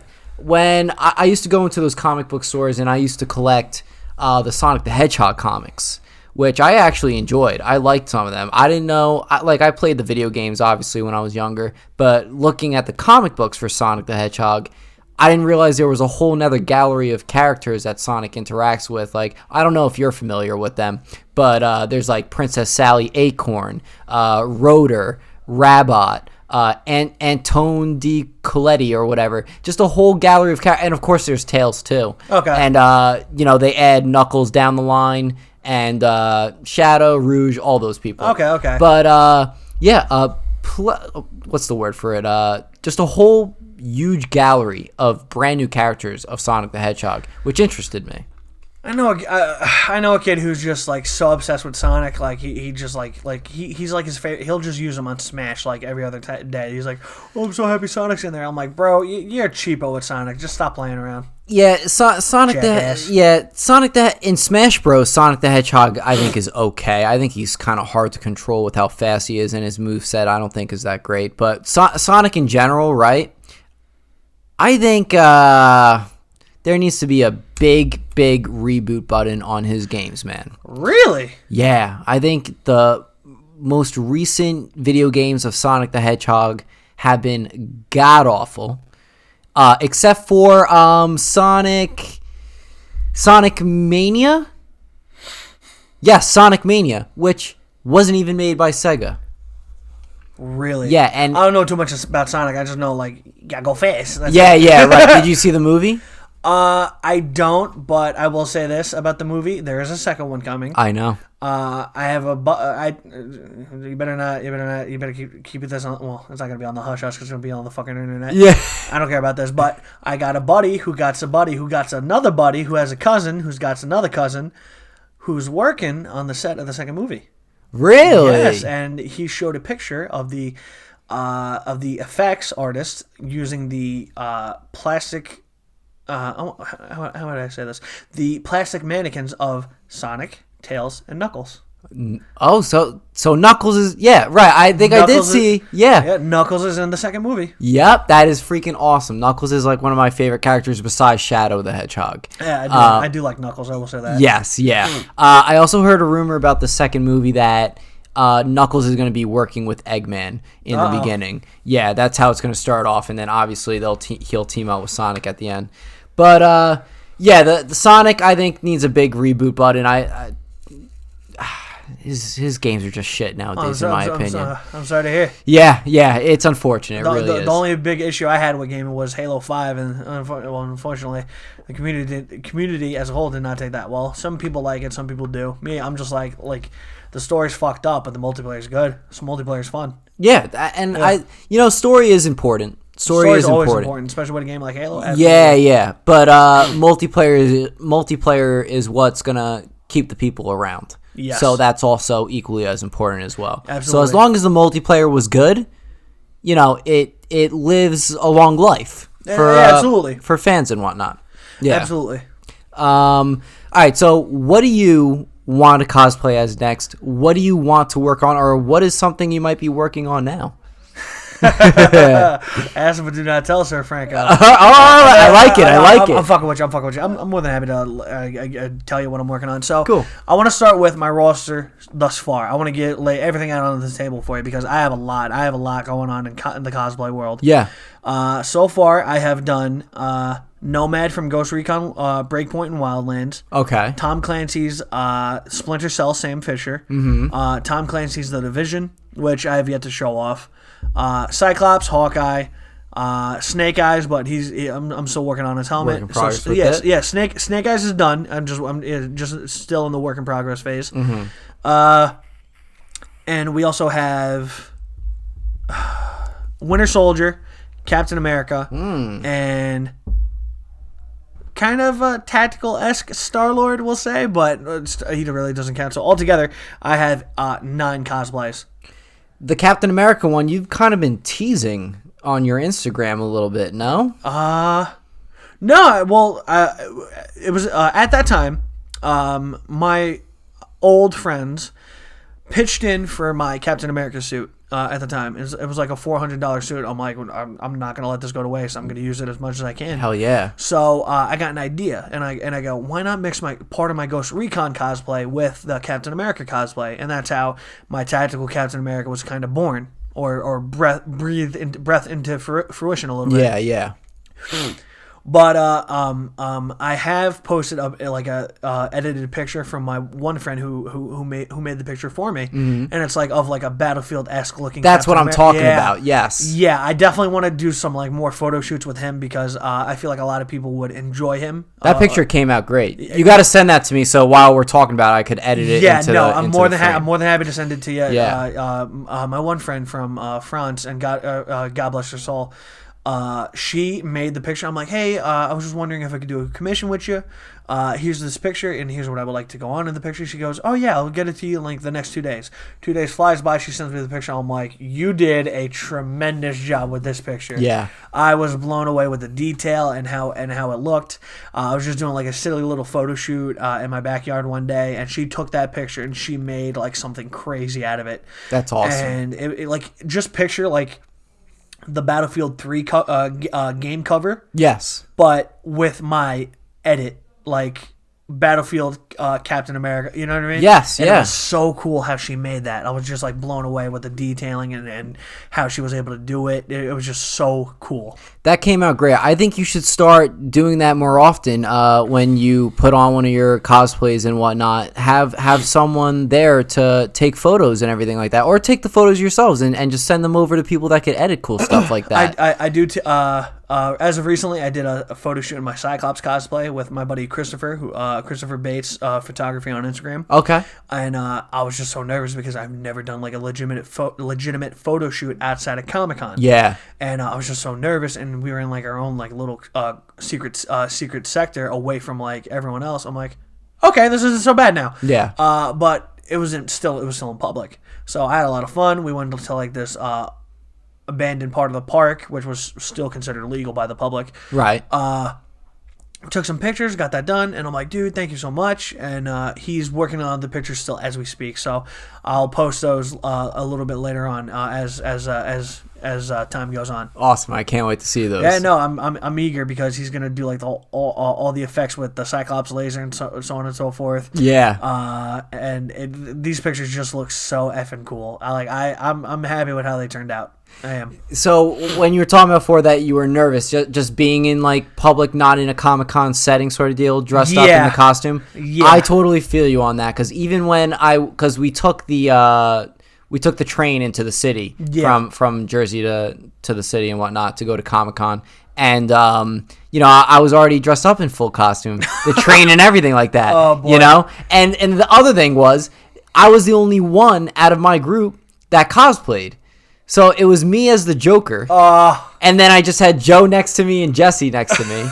And they're probably thinking themselves, like, why did he even dress up? You know what I mean? So I'm feeling awkward as hell. That's the worst. Yeah, right. So I That's the understand that worst. feeling. I understand that but feeling. To get back to your question, I'm currently working on an EVA foam build of a Transformers character from one of the old games, from Transformers War for Cybertron, when that game was still popular for its time, or until they shut down the servers. Fucking bastards. I'm working on Transformers War for Cybertron Sideswipe with EVA foam, nothing else. And I'm completely freehanding it. No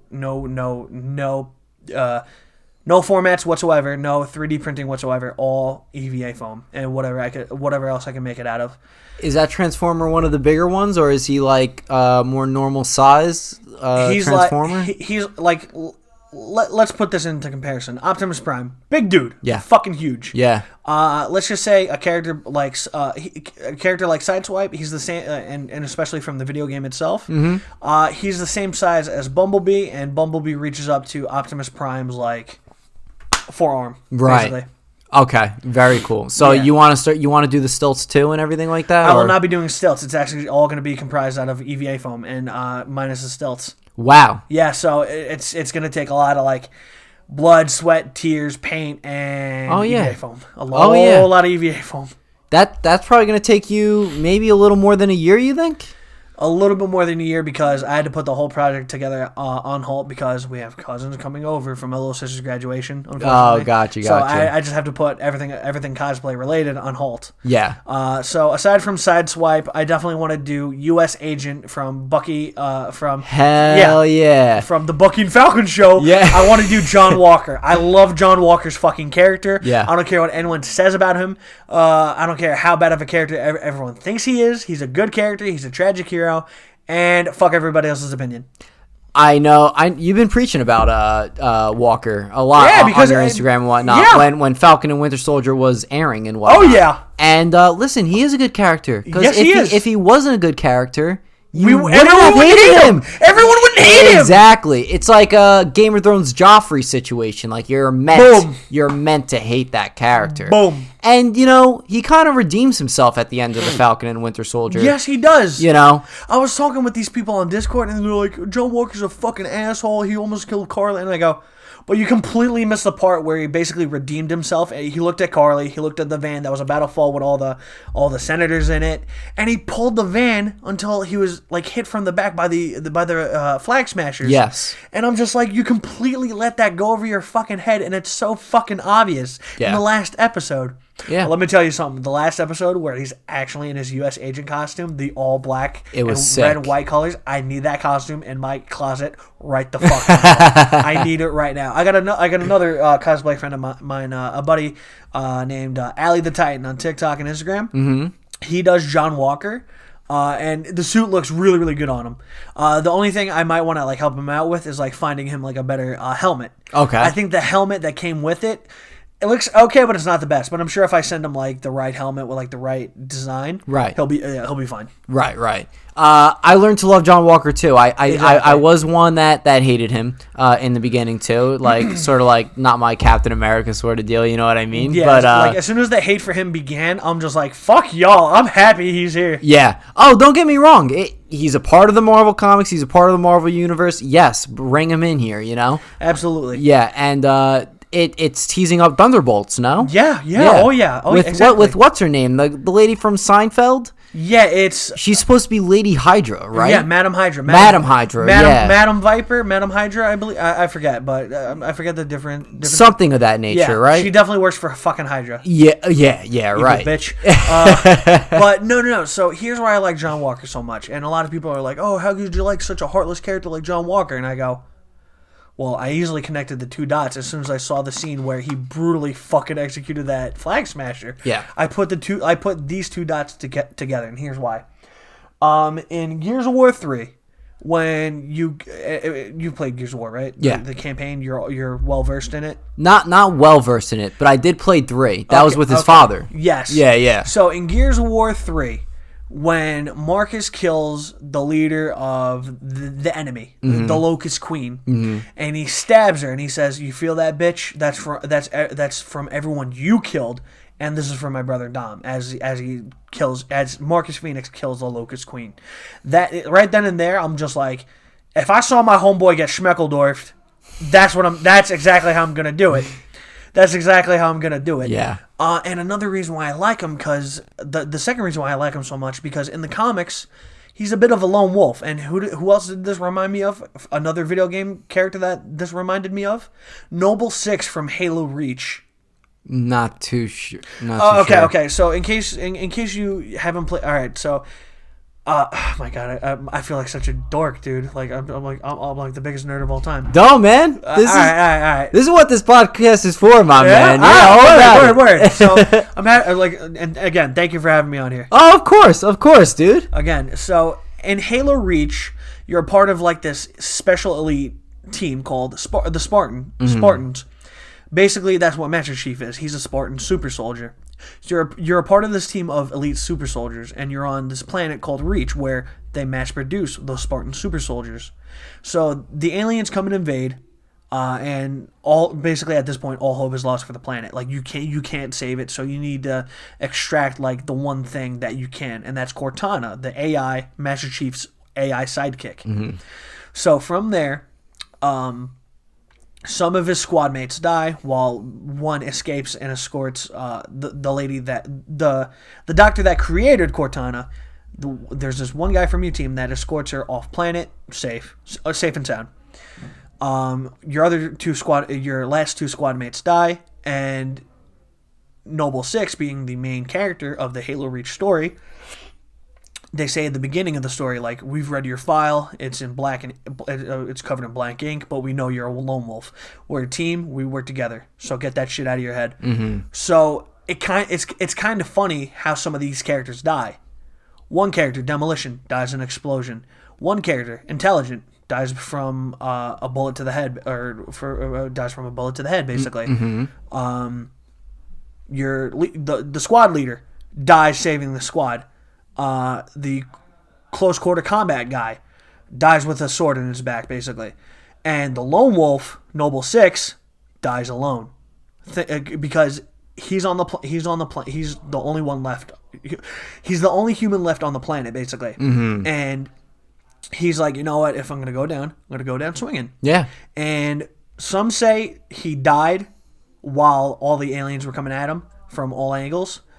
Some say he might still be alive, but we don't know until Halo Infinite comes out. We don't know until Halo Infinite comes out. So that's why I like John Walker so much. He reminds me of my top two favorite video game characters. Yeah.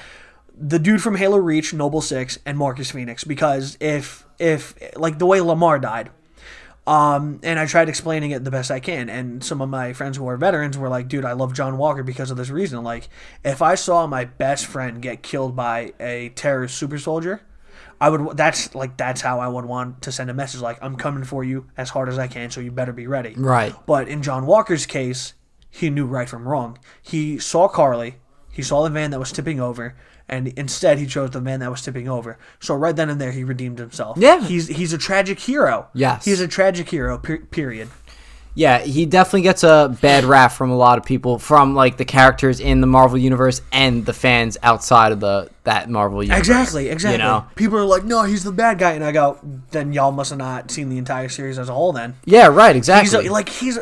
He's aware he's not Captain America. He's aware he can't step up to Steve Rogers' mantle. Is he just as good? Yeah. Did he have... was he very greedy and took the super soldier serum? Yeah, because think about it this way. Steve Rogers, the byproduct of World War II, where someone's fighting for everything. Mm-hmm. John Walker, the byproduct of the war on terrorism, where that's fucking messy. Yeah. Think about that. Yeah. But Steve Rogers is generally the good man. Yeah. John Walker is the perfect soldier. That's what I heard from a lot of people, the perfect soldier. And I think that the other term I've heard was the perfect Captain America, because he actually was a soldier. Yeah, Captain America is a soldier, and a lot of people forget that. And people are like, no, Steve Rogers was just a dude in World War II. And I go, well, what else was he in World War II? A soldier? There you fucking go, dumb. Yeah, right. I learned to love him when I first hated him. But I love that you love him. You explained it perfectly. I know, and a lot of people tell me like, have you ever thought about doing John Walker? And I go, absolutely. Yeah. I say to myself, absolutely. I want this character. I want this costume in my closet immediately. But I want the one that we saw in the final episode, like the comic book action. Oh yeah, one, the black, red, white one. Yes, I gotta have it. Yeah, no, that suit is sick. But you know what? I also actually really liked his Captain America suit as well. That did look pretty cool. It did. I liked it a lot. It had that, it almost had like that flap like, what's his name has from The Boys? Homelander. Doesn't he have like that flap and like the star? I gotta watch that one. I'm hearing I gotta watch that one too. You never watched The Boys? Haven't. I'm so pissed. Because dude. Black Noir reminds me a lot of Snake Eyes, I'm sure. Yes. Yeah. So it reminds me of like a lot of characters that I already like. Homelander, I know. I think he has like that same. He has that costume design. Yes, yeah. Dude, watch The Boys, man. I'm telling you. Luke, my co-host Luke, he convinced me for a while now to watch it, and I always put it to the side, and then I finally did. Couldn't stop watching it. Finished the first 2 seasons just like that, and now I'm waiting for season 3 to come out. It was fantastic. Yeah, but cosplay wise, I think everything's on hold for a little bit, but I definitely want to do the Transformers one. I want to do Cable. I want to do I love that character. I want to do Cable. I want to do John Walker. What's another one I've been itching to do? I want to do Iron Man further down the road. I definitely want to do Iron Man. Who else? Who else? I was thinking about making my own Deadshot build, you know? Okay. Yeah, I was thinking about Deadshot. I've never done a DC character, so I might as well, you know, like, try him out. Yeah. Because he's pretty cool looking, you know? I was either thinking about him or I was either thinking about Deathstroke, but I feel like he's done by a lot of people, Deathstroke, you know? Yeah. Him and Deadpool are done a lot cosplay-wise. Yeah, Deathstroke and Deadpool are done, like, the most. Yeah. Deadshot, I feel like he's done here and there, but not as too much. Yeah, right. As far as I know, I really don't see any pictures of people cosplaying as Deadshot. You see the ones that have their own build. You see the ones that copy the movie build. You see the ones that build their own up from scratch. You see the ones that also make the Injustice 2 one from the video game a while back. Yeah. And I'm just like, you know what? I want to do like a version that's not done as much, but should be done. And it's like he has like the full face covering on the mask, and he has like the scope on his eye. You know, it's like that old classic Golden Age comic book era type Deadshot that I've been itching to do. But yeah, and you got the people who do the one from Injustice, Arkham Knight, Arkham Knight, Arkham City. Yeah, and he was also in Arkham Origins as well. Yes, Arkham Origins. That's the one I was forgetting. I hate Batman, and I don't like that. Really? Yeah, listen. I could give you a few reasons why. Please, let me hear it. All right, so fan base toxic as it can be. They abuse the whole prep time this, prep time that. During fan battles, they fucking overpower scale them. Like, Batman with this suit can beat that. I'm like, he can't get that suit in time if the character's already there in the fucking Batman. Right. The fuck do you mean? Right, yeah. And people are like, he's just a generally written character. And I go, if my dumbass was dressed as Hawkeye about ready to go fight Batman, I'd be like, haha, where's your mommy and daddy? Yeah, and then he'd just cry like a little girl on the spot. I'm like, oh wow, I really had a nerve. Yeah. He's crazier than the guys he fights because his mom and dad died. Right. And I know that has like a lot of story purpose to it, and like he knows all the Justice League's weaknesses, and he could kill him if he wanted to. I'm like, no one should have that type of pull. Yeah, Why? no, Why? You're right. That's dangerous. It's dangerous to have all that knowledge. You're making a guy dressed like a bat in a Halloween costume who has a lot of fucking money. His superpower is basically money at this point. Yep. Yeah, basically have him like dress up, beat these dudes up, and throw him in jail, throw him in an insane asylum. He can kill him if he wants to, but just chooses not to. Right. And then you got Superman, who's allergic to a fucking green rock. And I'm just like... So Batman's one weakness is his clown boyfriend, and Superman's weakness is a rock. Yeah. And then people could be like, but Iron Man's weakness is a bottle of alcohol. Okay, but at least he rose above it, did he not? Okay, right. All right, cool, sweet. So I'm assuming you're more of a Marvel guy than a DC guy. I am, but with the exception of a few DC characters that I do like. Okay. I love a few DC characters here and there. Like even some of the new ones are okay. I'll even say that much. But I'm mostly a Marvel guy through and through. Gotcha. Yeah. I'm more of a DC guy as far as I can tell. As far as I think they have better comics than Marvel does. I think they have better comic storylines, but the movies are shit. They are terrible, except for a few. Like there are some exceptions for that as well. DC needs to step up their fucking game with the movies. But anyway, I'm more of a DC guy than a Marvel guy. As you should be. There's like only like a few people I like from DC, and that's basically it. I like all four human Green Lanterns. Kyle Rayner, Guy Gardner, Hal Jordan, John Stewart. Love all four of those guys. Yes. Who else? I like Captain Atom. I will forever love Captain Atom because he's genuinely like an overpowered and cool dude, and a lot of people like... a lot of people underestimate him and think he's not as cool as a character, but I think he's pretty fucking gnarly. Underestimate him. People don't even know him. Yeah, a lot of people don't even really know him. But if a lot of people don't know him, then how come you don't remember him from the Justice League Unlimited series? No, the animated series. Oh, right. That one silver dude who can control like cosmic energy and nukes. Like that's pretty cool looking. Yeah, that's pretty solid. I love Jason Todd and I love Dick Grayson. Hell yeah. Tim Drake, I could take or leave. Yeah. Who else? Deathstroke, I do like Deathstroke. I do like Deathstroke. He's a very cool guy. Yeah. I want to say Cyborg, but you know, I could take or leave Cyborg too. Cyborg surprised me in the the Snyder Cut Justice League. He was a character that I thought shouldn't have even been in that roster for the Justice League. But after watching the movie, it's like, okay, yeah, he is way more powerful than I ever thought he was. And just the intelligence, where he could get the intelligence from and everything like that, it's absolutely insane. So he does deserve his Justice League spot, for sure, in my opinion. But yeah, Cyborg has become a fan favorite of mine too. Yeah, I mean, I got the Teen Titans one right there. This is why I thought he wasn't as important. DC character was because he was in the Teen Titans. Don't get me wrong, I love the Teen Titans, but obviously the Teen Titans show and everything were like that, more kiddie, more funny and whatnot. Exactly, it's kid friendly, it's funny, it's cool. Yes, like Teen Titans Go, like. Let's not even talk about that. But I will say the original Teen Titans series, it was awesome for its time being, and I hope I do hope it gets that other season soon. Yes, they keep teasing it. I'm just trying to figure out when, because it's either going to be on Adult Swim sometime soon, somewhere around that. Yeah. But DC does. I will admit, as of right now, they do have some very good comics, but I feel like.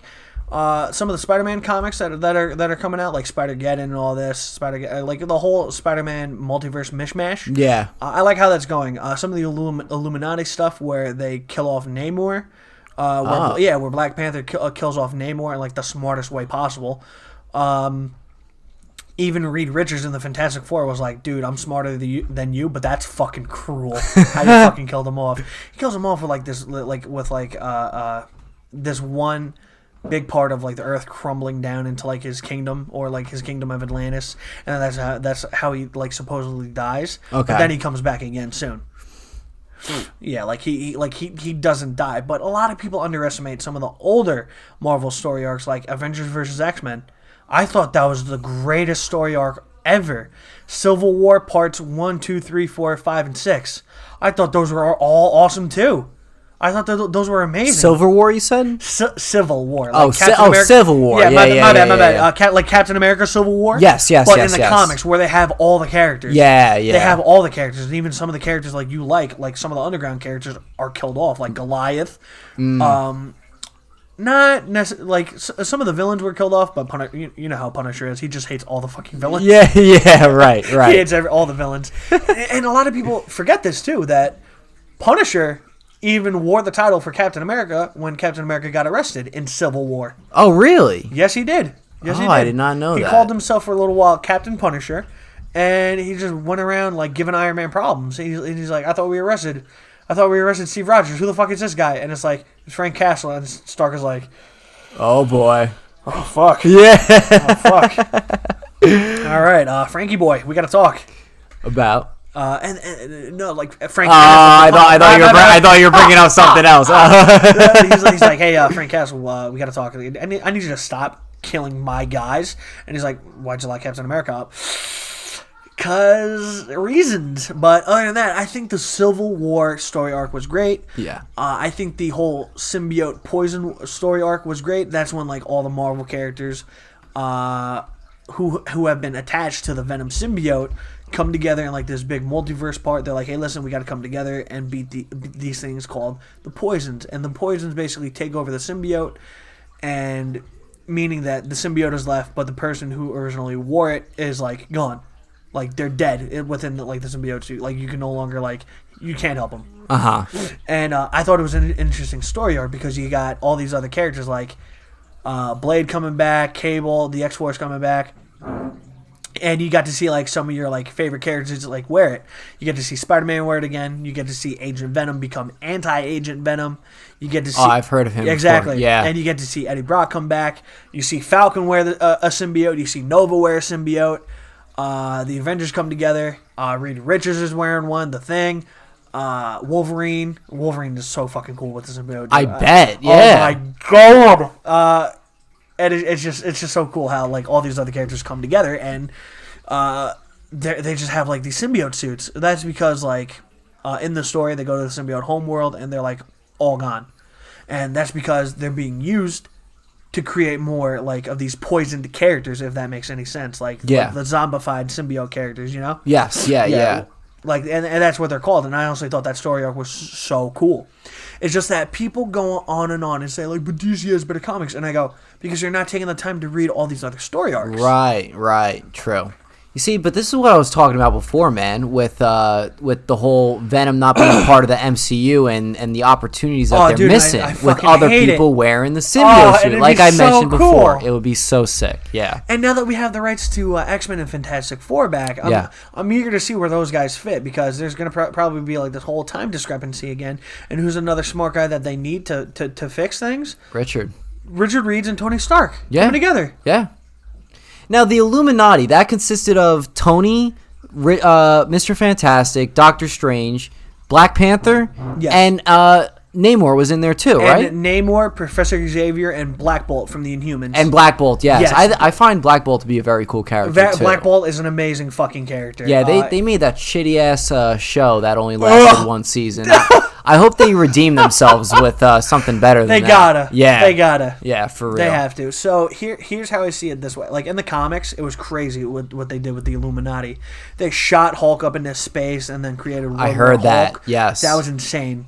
And when Black Bolt used like his voice against the Hulk, he whispered, and Hulk jumped right back in front of him and said, "I didn't come here to hear you whisper. I came here to hear you scream."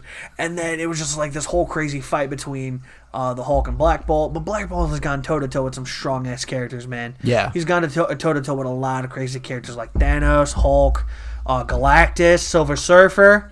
He's another character I want to see back as soon as possible. Silver Surfer, I love him. Yeah, me too. I'm very excited to see what they do with him. Yeah. And honestly, I hope he appears in something else. I mean, it'll be cool to see him reappear in a Fantastic Four movie, but I'd like to see him in a different scenario this time around, rather than being with those same characters. You know what I mean? Yeah. Rumor has it in the comics now, he's with like Star-Lord's new version of like the Guardians of the Galaxy. I might be wrong, but that's what I'm hearing right now. Interesting. But even in the comics, when this one like multiverse incident happens where like Thanos takes over. Yeah. Silver Surfer's worthy to wield like Thor's hammer, and it's pretty fucking crazy. That's awesome. Yeah, he like unfortunately he gets killed off with Bruce Banner, but still like it's cool to see him in a few comic panels hold the hammer and then use it against like King Thanos at the time. Gotcha. I need to get working on my comics, man. Yeah, I really do. Yeah, listen, I really do. Instagram, it helps. It shows you what's up and it shows you what's going on. And another big guy I follow on YouTube is Comic Storian.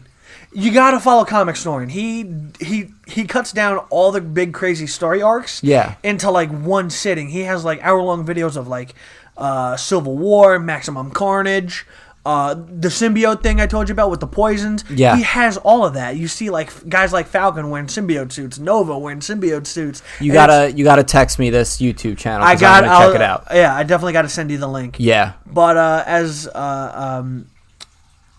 the way as comics goes, I think Marvel needs to step up their game. You're right. DC is doing pretty solid. I'll give them some store credit with Bat Metal. Oh, yeah, that was a cool one. Yeah, for sure. I'll give them store credit for that one. I just hate how the Batman Who Laughs is stronger than Dr. Manhattan. I just don't like that. Oh, I didn't even know about that. Oh, okay. All right. Well, my friend was telling me he's like more overpowered than Dr. Manhattan from like The Watchmen. I'm like, yeah, no. No. Yeah, how? What the hell? It's like some crazy story arc that I've yet to like watch and read. Yeah. But apparently, like, the Batman Who Laughs is stronger than Dr. Manhattan. I'm like, no fucking way. Yeah, right. Yeah. I'll believe it when I see it or read it. Yeah, I'll believe it when I see it and read it. Yeah. Exactly. Because Dr. Manhattan, he can just think you out of death, think you out of existence, and that's it. You're done. Yeah, exactly.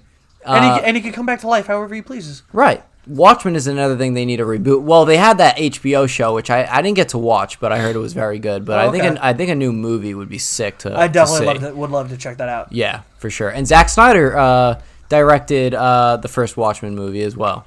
Ooh, yeah, nice. He was the one that did that. Very nice. Mm-hmm. All right, man. I think we're gonna wrap it up for the most part, unless you had something other things you wanted to add up. What else was on your mind? Let me look at the ye old question here. Yeah. We already covered what we want to cosplay in the future. Best costumes I've seen so far. I have a buddy of mine named Zach, and he makes his own cosplays from scratch. Like, he has his own sewing machine, doesn't 3D print, and he just makes everything from scratch. Him and his girlfriend, they themselves kill the cosplay game. And I would send you his Instagram, but he likes to like keep it private. But I'll probably I probably like wouldn't mind him sending you over like his Instagram. He'll probably like accept you as a follower, and whatnot, because he's a sweetheart too. He works in the film industry just like me. Gotcha. Except he makes the props for like a lot of like the film sets and whatnot, you know. He's worked on like a lot of major films. He's like a stunt double at times. Oh, cool. And I play Warzone with him every now and again. Yeah. I play Halo with him every now and again. He's a really cool guy to be around. Awesome. He is. Does he give a lot of tough love? Yeah, he does. But you need that sometimes. I need that sometimes. Like, he'll pop into Warzone and he's like, yo, what's up, bitches? And I'm like, what's up, fool? And generally, it's just a good time. Winning or losing with Zach in Warzone is just genuinely a good time. But I think he's like one of the best cosplayers I've like ever seen. He blows my shit out of the water, dude. He genuinely blows my shit out of the water. But he's like, I'm not that good. I'm like, motherfucker, you make your own stuff. He's being humble, man. I'm like, yo, you make your own stuff from a sewing machine, not a 3D printer. That's classical. That's got to count for something. And if I showed you like his Quicksilver, then he made like an old suit he made for Quicksilver, like the actual comic book Quicksilver. Like, during the Golden Age, you'd be like, wow, that's like impressive. He recently just made Dr. Fate.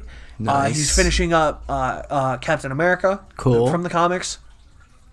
And his girlfriend, Kenzie, who's also awesome, she does Scarlet from Mortal Kombat 11. She does Batgirl from the animated series with the contact lenses. Okay. Who else does she does? She also does Cortana from Halo. Hell yeah. My all-time favorite. Like, so, to dress up as Cortana from Halo, it's like an all-blue it's an all-blue suit and all-blue makeup, and then the contact lenses, and then the blue wig. I think she does that. Like, that's one of like my all-time favorite cosplays from her, aside from Scarlet from Mortal Kombat 11. Another good cosplayer I've seen is my buddy Jake. He does Spider-Man tremendously. I think he does a great job at Spider-Man. My buddy Eddie, the Nomad Captain. Yeah. Awesome Captain America. My all-time favorite Captain America. If I need someone to like do my video on TikTok, I'm like, hey, you mind dressing up as Cap real quick, and I'll just fucking do the video. Hell yeah. And he's seen my tactical Captain America cosplay. He goes, dude, like, I need to get you over here to San Diego, and we got to do some cool pics with that. Yeah.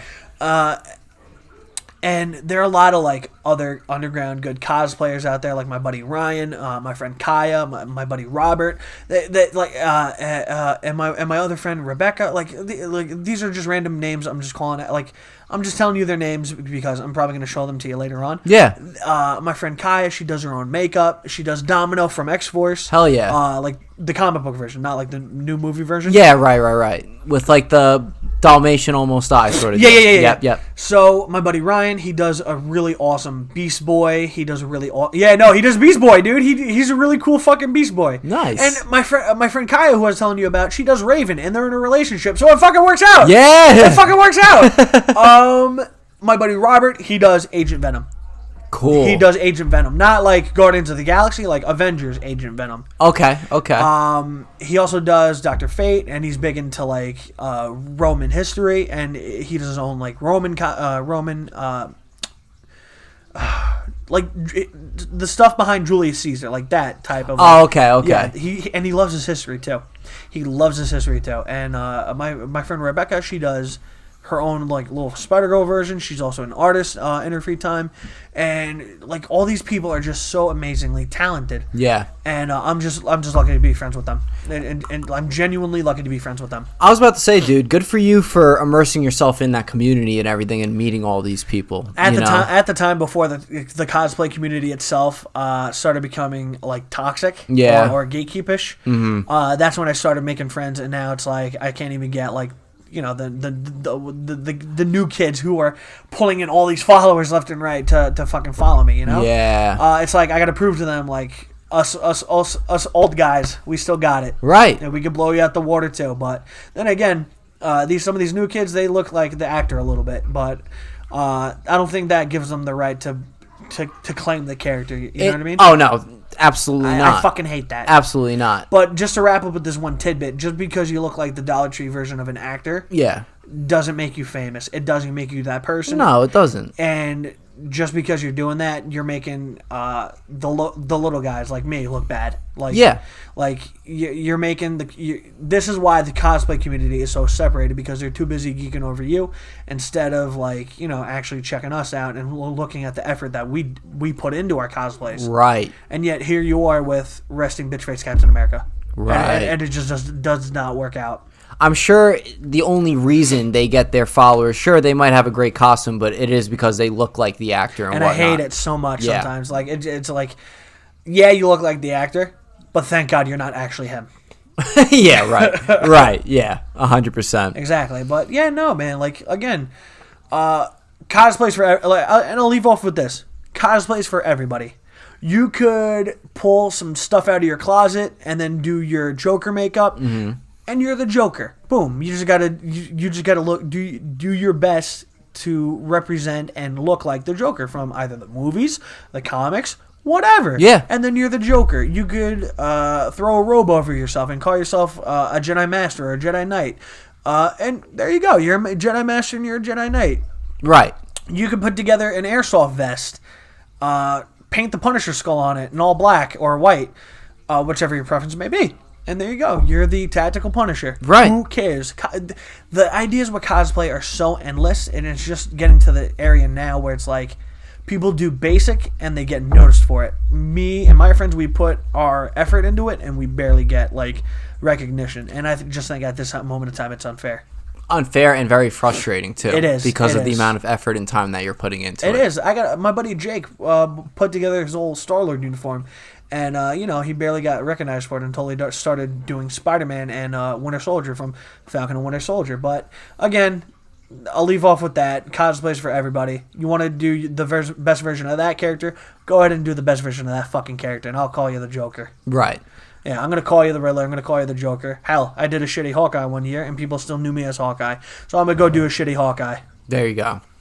I'll leave off with saying that although that you might not be getting the recognition you deserve, there's still the whole process of putting a costume together and everything like that you just have to enjoy. Otherwise, you wouldn't even be doing it in the first place. You know what I mean? It's Absolutely. Something that you enjoy to do. It's a great hobby. It's a great community, you know, from what you were saying, divided, but still a great community as well. Divided, but still very welcoming at times. Yes. Yeah, exactly. And I think it's great. I love that I opened my eyes to it. I'm definitely going to do more in the future. What I was going to bring up before is that Venom would be a sick one for me to do. I would really want to try something like that out. You better, motherfucker.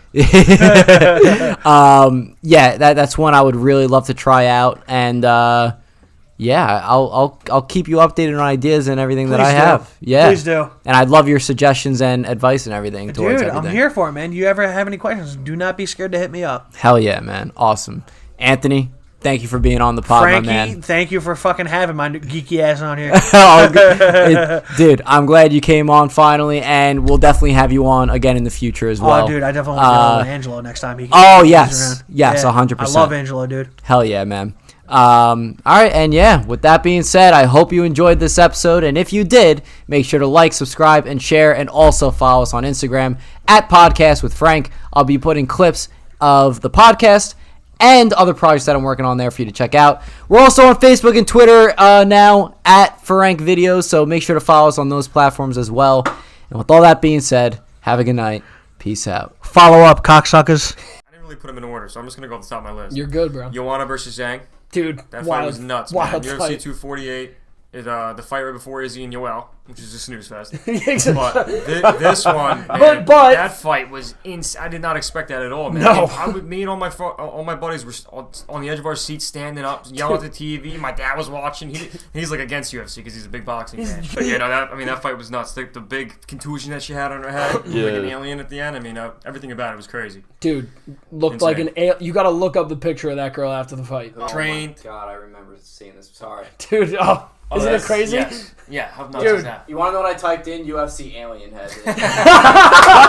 It came up. Literally. Yup. Yeah, Bro, I that remember was seeing right after a fight. Like, that was like in the octagon. Like, Fifth round, she still had that I thing, know, man. bro. Zhang punched her in it, and it was like wobbled and just stuff. like, Yeah, like, disgusting. that's So a chip gross. malfunction if I've ever seen one.